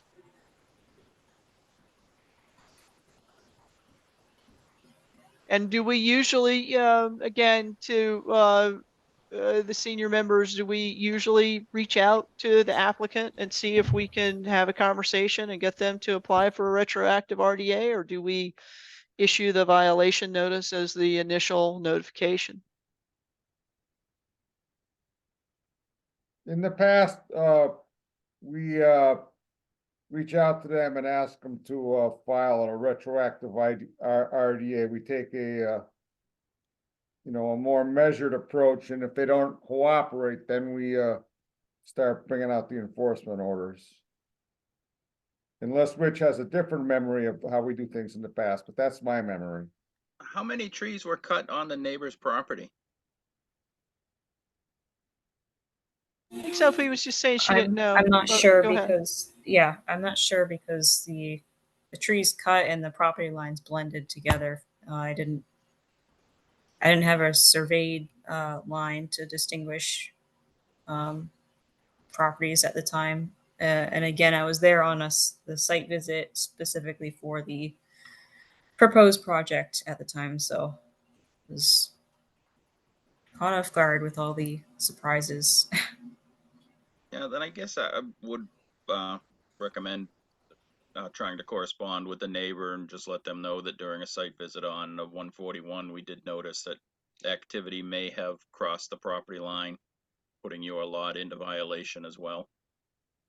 And then at least just get everything documented, and then we can decide who and how and who's responsible, who's going to fix it, who gets the violation notice. I think there's still a few T's we need to cross and I's we need to dot. And if they're going to continue anyways, that'll give us a little bit of time to do the rest of our research. And how would Sophie go about finding the contact information for these folks? There is an abutters list with the last filing to start with. Okay. Yep. That's a great place to go then. Yep. The abutters list is just going to have the address though, isn't it? Should have name and address. Yeah. I'll just look and see if I can find it. Unfortunately, I have to keep flopping back and forth. Can't you use the map in GIS? This was one of those big tree. Well, you can find it on the Lunenburg assessors. But there's actually a tree inventory and map on this property. On 140, On 141. 141, yeah. Let's see if they had the. Yeah, and there should be a file and a filing cabinet on it that'll have the assessor's map or assessor's list, a butters list. Okay, just for me, I'm kind of stumped. So she gets the mailing address. Are you saying to mail them? I thought you said to email them. Are you saying snail mail I would them? either mail, or if she's going back to review the site and get the locations and the distance from the wetlands, always just knock on the door. Okay. Okay, fair enough. Yeah, Lunenburg's still a small, friendly town. Fair enough. But before we start accusing people or sending violation notices to neighbors, we should probably just make sure if it's one tree and it's indeterminate where it was located. Yeah, and Sophie said in the dialogue that when she was talking to 141 that they actually said they had taken down some trees on their neighbor's lot with permission. Oops. But it doesn't sound like exactly which ones were theirs, you know, were the abutter and which ones were 141 was clear. Mm-hmm. Oh, well, in that case, knock on the door and let them know that the trees that they gave their neighbor permission to take down are in violation. So. Yeah. Okay. Yep. That sounds like a great approach. I'm on board with it. I think it's better to start out kind of with information first. So. Yep. Any updates on any other violations?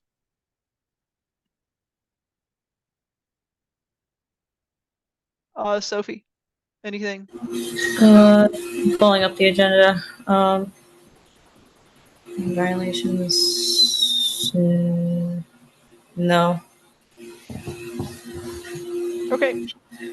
So then we'll move along to open space and land use. I don't have any updates on any of the grants. Not since last time. Are there any updates on conservation land improvements? Bob, anything for you? Nope. Moving along, Hollis Road residents, any updates there? I have not heard from Chris Ruth regarding, remember we talked about perhaps opening up a proposal to have a boilerplate proposal to do some work in the kitchen in the event that cabinets should become available. I've not heard from him since the last meeting. I did call him to let him know that we had kind of favored a kind of proposal that would be an opening act to see what it would cost to redo parts of the kitchen vis-a-vis not having all the materials yet. And so I let him know that, but I haven't gotten word back yet that he's prepared that proposal yet, but I'll certainly keep the commission informed on what he Okay. comes up. Yeah. All right. Very good. Thank you, Mike. Thank you. Moving along, committee reports. We did get a notification through Open Space today that 100 Howard Street has it's a little bit retroactive, right? Matt Allison, who's been hanging out with us tonight, and I appreciate the support, had notified us on Open Space that 100 Howard Street had done a subdivision, and they had just realized after the fact that with that notification to subdivide and sell the properties, that was officially a or could be considered officially a notification to come out of Chapter 61. And so with that, then the town has first right of refusal on that property. But you know, with the way this process is set up, so I understand from my colleagues, is that the town has 120 days from notification, and it turns out that was an official notification. So it's backdated to March 2nd. We would have, if the town wanted to exercise that right, they would have 120 days to actually affect that that transaction, which is very tight. Very, very tight. And I was just calling up, I forwarded this to everybody on the Conservation Commission so you could see it.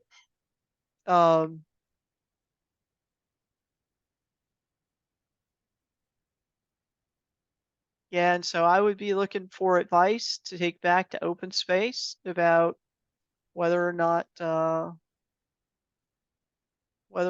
conservation has interest in it. Mulpus Brook does run through this parcel.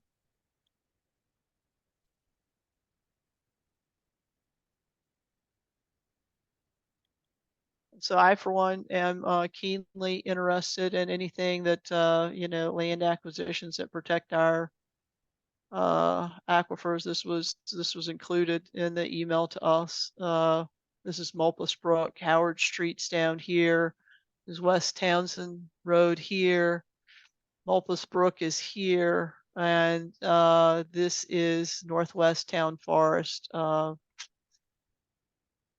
think Northwest Town Forest here. This is private property. On the other side of this private property, there is actually a piece of conservation land.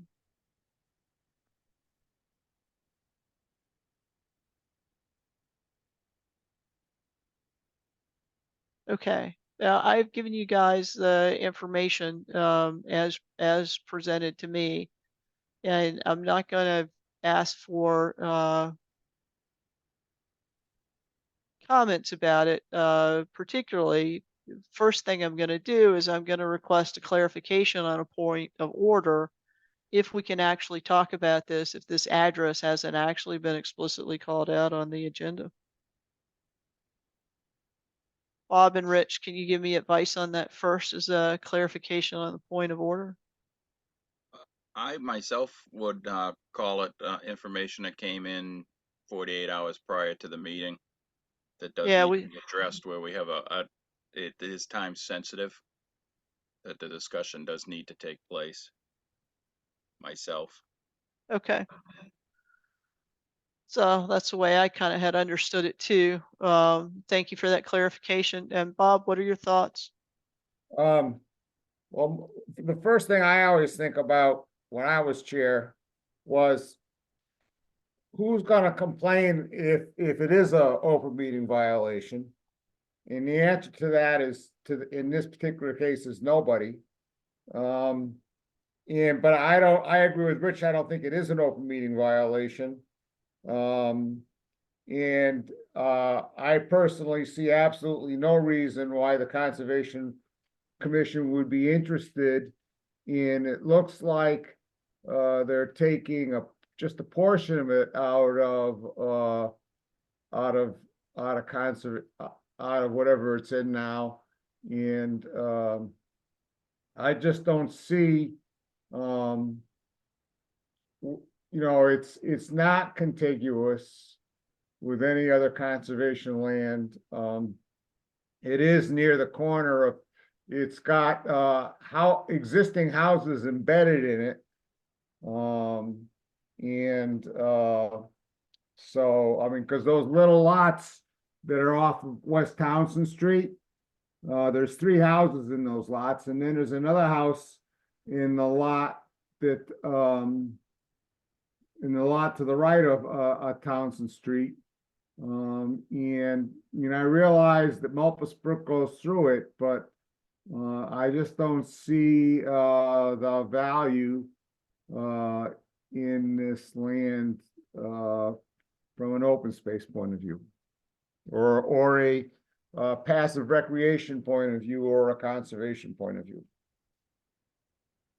Yeah, so with the houses on the frontage, you know, I think what you're the point you're trying to make is that if we ever tried to create an access point there, it would be met with a lot of controversy by the abutters, because historically we see that happen. Yeah. Well, that's not the point I'm trying to make. I'm just Oh, pointing okay. out that it's not like it's all raw land, you know, there's residences there and, so maybe I am, never mind. I'm gonna be quiet now. Well, I am interested in your input on this. I was just trying to expand it to see if I could tell what the total, area is. It's not jumping out at me what the Well, it gives it on, acreage is. in the thing there, it talks about remaining land of 44.476 acres, and then it gives the acreage in the 3 proposed subdivided lots, so, And then okay, what are they? I don't know, because I haven't got it open. I'm trying to read your fuzzy screen. I was trying to read it too. It wasn't jumping out to 10, me. 15, 18, 9, just about 20 acres, I guess, in the 3 lots. What, 20 acres? Okay. Okay. Although it looks like lot 2 would be part of it too, but. So my only question is, it's a single lot, and it's been a while since I've dealt with these, but I didn't think they could give us a valid price if the way it's with proposed subdivisions. They're proposed dividing up of the lots. The one lot goes into chapter 61. One lot comes out of chapter 61. I don't think you can leave it in chapter 61 and cut it into pieces like this. So, Yeah, I think that's the way I'd understood it. I think the whole thing, has to come out to cut it up into pieces, which means then this 44 acres is also then out of chapter 61. And then I think it's up to the owner as to whether they put it back in chapter 61 or keep it out, maybe. that's what I thought. So in their purchase and sale that they provided, it's not for the entire parcel. Yeah, So it if the is. It's entire just for parcel these comes- 3. Yeah, so I mean, that would be my first question, is just to ensure that it is actually a proper purchase and sale agreement that we would have to match. Myself. And I agree Yeah. with Bob, after that, I don't think necessarily that the parcel would fit into the criteria of what the conservation would be looking for as far as being contiguous or providing a contiguous route from one lot to another lot. We really don't have anything in this area. We don't currently. Mhm. Yeah, and it's, yeah, go ahead. but like I say, it would be a little different if it was the whole lot. We would look at it a little differently. But that would be my only concern in the starting of the clock, as I personally don't think that the way it's presented, as far as removing it from chapter 61, is valid.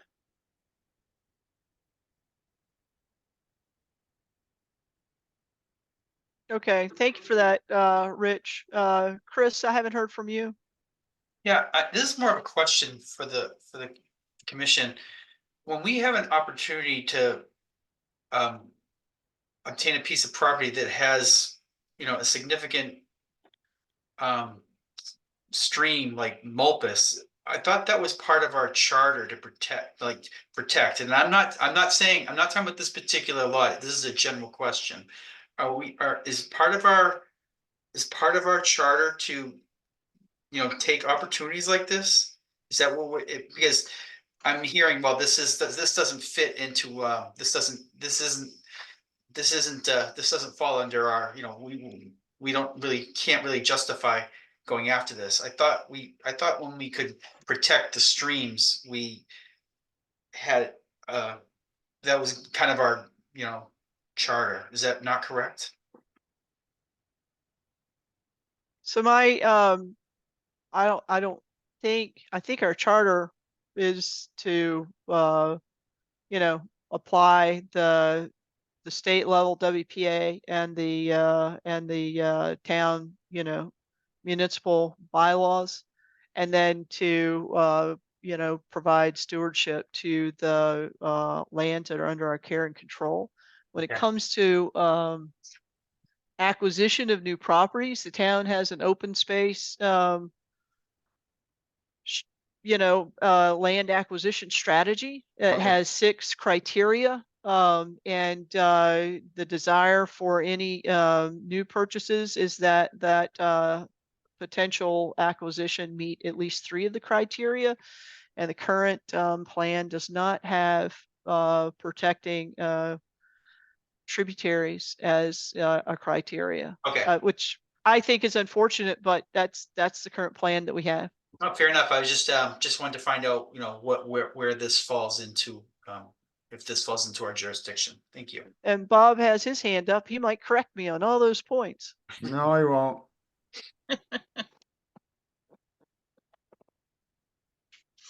A question had come to me in chat about exactly where this was relative to town land. And so where this is those parcels are kind of cut out here. If you guys can see my mouse, it's this this parcel that's being subdivided. And it's this northern end of the parcel that's being subdivided. So this is a developed parcel hill here. This is developed, this is developed. This is privately owned, and the conservation land is here and here currently. So we don't actually currently have anything that abuts this parcel. So I, you know, in my own look, I didn't see that this met the criteria for open space new land acquisition either. Yep. And on the drive, we had developed a criteria of just an outline, Chris, and it's labeled Land Criteria 2013. So if you just go onto the drive and search that, it does give, at least when we developed the outlines for open space and for conservation land acquisitions. Thank you. I will go look at that. Thank you. I didn't know it was there, Rich. It's probably a lot easier going and finding it there than going to the open space strategy and finding it way in the back of the appendix there every time I need it. And it depends, because I believe we've updated our open space plan since this criteria. When was the last? I think 2020? Yeah, 2020, and they're good for 7 years, so it doesn't expire until 2027, I think. Yeah, so it may be updated from this description. So if you do see it's updated, maybe plop the updated one in there. Yeah, that's a good idea. Then it's readily accessible. Probably hasn't changed too much. I know Brandon used quite a bit of what we had done because they had done the prior open space plan. They had done a tremendous amount of work on, so to update it wasn't a monumental task. Okay, Bob, you have your hand raised? I do. First of all, I would disagree with Rich. I was on the open space committee when we updated the open space plan. And well, maybe it wasn't monumental, but it still was one hell of a lot of work. And Brandon did about 90% of it, and Paula Bertram and I did the other 10%. Yep. But anyway, the open space criteria haven't changed since 2011. And they are the parcels greater than 50 acres. It contains important habitat resources. It provides public access and or recreation. It has important scenic vistas or maintains rural character. It's contiguous to other protected open space or recreation resources, or it supports local agricultural viability. Those are the 6 criteria for open space. And generally, I believe you need to meet at least 3 of those criteria. And I challenge you to name one of those criteria that this parcel, meets. So I'm not in favor of recommending to the Board of Selectmen that they pursue acquisition. Yeah, that's what I thought I said.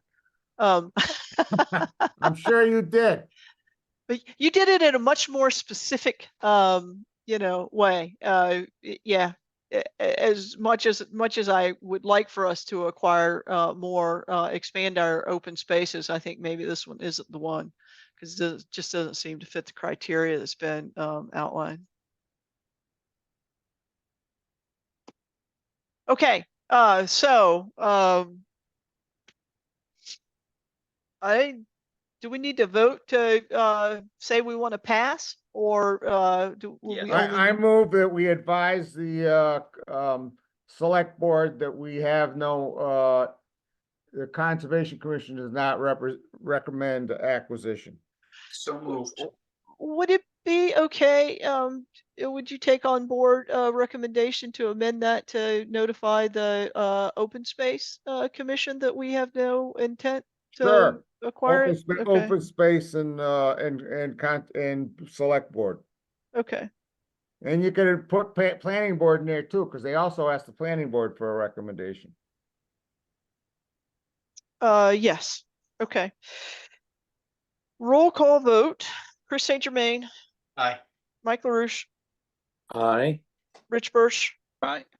Bob Pease. And by the way, the reason I had my hand raised before was because, the town attorney decided it was a viable purchase and sale offer, so I don't question the town attorney's opinion. Ah, okay. Very good. Thanks for that clarification. And you voted aye, Bob? I did. Aye for myself? Okay. Matter complete. I have that action to notify open space, planning, and the select board. And we have no stormwater updates as Jenny is otherwise prioritized tonight. Do we have any final comments by members of the commission? Madam Chair, I do. Yes, Mike? Just wanted to know, Arbor Day is Friday, April 26th. And I'm just wondering, are there any events planned for that day? I know we talked about Arbor Day a while back, but we haven't talked about it since. So I'm just curious to see if there's anything planned this year by the commission. So as far as I know, we don't have anything planned explicitly for Arbor Day. This year, like years past, we're trying to cobble together something for an April series of Earth Day events, and have started to solicit for project ideas. And actually, I'm a little remiss in not actually asking the commission to send me project ideas for volunteers throughout April. Let's see. And I have, in a couple of meetings once a month for the past couple of months said, hey, we're gonna reinitiate this Earth Day thing. And I am working with Colleen Shapiro from Parks on Earth Day. Yeah, so I actually was thinking, Mike, that maybe you could reach out to Jenny Albertson and see if they wanted to, have a volunteer day that we published. We were going to do an online sign up like we did last year. Yep. Anna showed me how to do those sign up forms, those Google sign up forms. I think they're awesome. So yeah, and the way that we had done it last year is we tried to offer throughout April one each day of the weekend an event, right? Well, at least as much as events were sponsored, and we were trying not to allow multiple events on any one day, so that the events wouldn't be competing with each other. Yeah, so this year it seems like we already have had a lot of people reach out and say, hey, we want you guys to coordinate road cleanup in our neighborhood, which is interesting because there's nothing special about us coordinating it. Anybody can coordinate one in their neighborhood. And April, Earth Day, Arbor Day is a great excuse. Earth Day is the 22nd, Madam Chair, and Arbor Day is actually the 26th. So it looks they're pretty close to each other. And again, what we did last year was we called it Earth Day, events, plural, throughout April, so that we got kind of the maxability for anybody that wanted to volunteer, right? There are a lot of conflicts in April. Kids are starting their spring sports, there's school vacations, there's a lot of times Easter is also in April, right? So there are a lot of conflicts. And so by offering a lot of days in April, we felt like we would get the greatest opportunity that somebody might give us one day of volunteer time. And then it also allowed us to offer, the volunteers a lot of choices about what they wanted to do and how they wanted to help. So anyway, and it seemed to work out really good last year. We had great turnout. Parks had like much bigger turnout than conservation did, but not really a big surprise because you had all the kids helping. I think Little League helped with Marshall Park, and I think the Boy Scouts helped clean up the Veterans Memorial Park. But even in the conservation land, I think we ended up with something like 30 volunteers throughout the month of April, and maybe more considering pollinator habitat participation as well. So it was really good. But I will ask Ginny Albertson about the habitat, and also the library did some events as well. They planted a tree last year. Yeah, they did. We were going to reach out to I think the library director's name is Muir. Yeah, we were going to reach out to him again.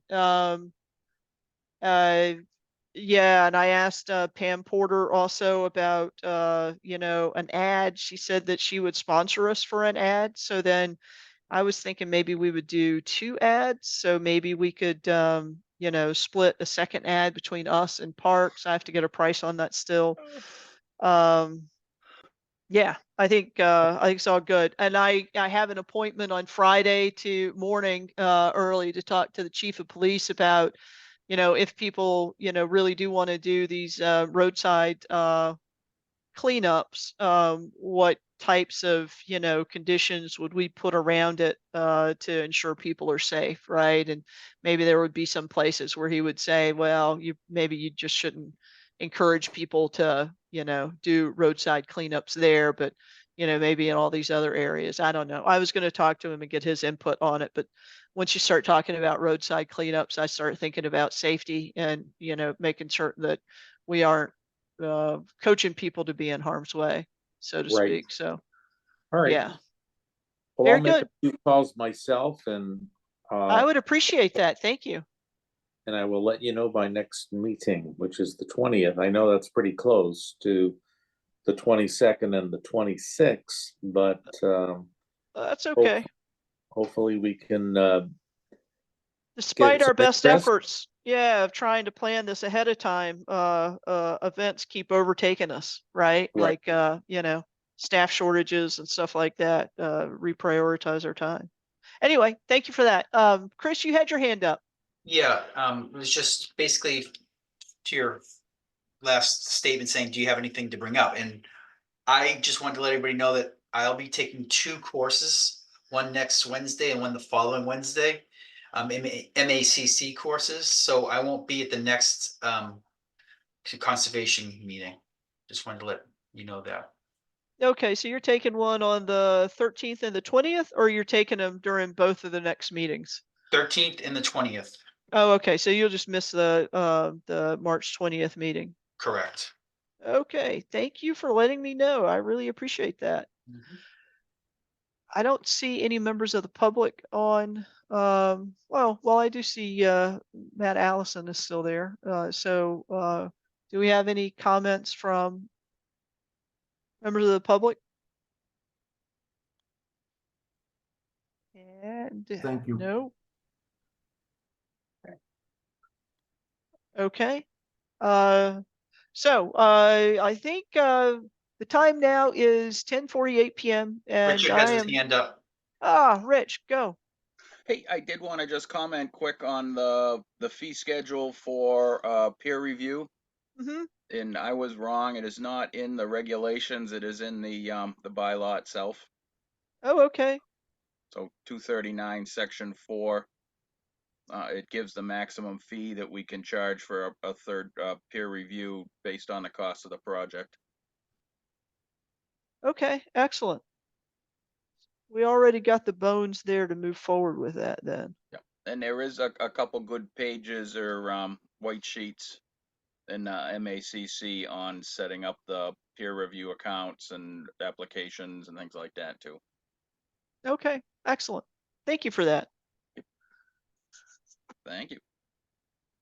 Okay, I think I'm looking for a motion to adjourn. So moved. Second. Okay, motion by Rich Bursch, second by Chris St. Germain. We'll do a roll call vote. Bob Pease. Oh, we I lost think he Bob. already left. Okay. Yeah, okay. Rich Bursch, Aye. Mike LaRouche, Aye. Chris St. Germain, Aye. and I for myself. Thank you all. Thank you. Night.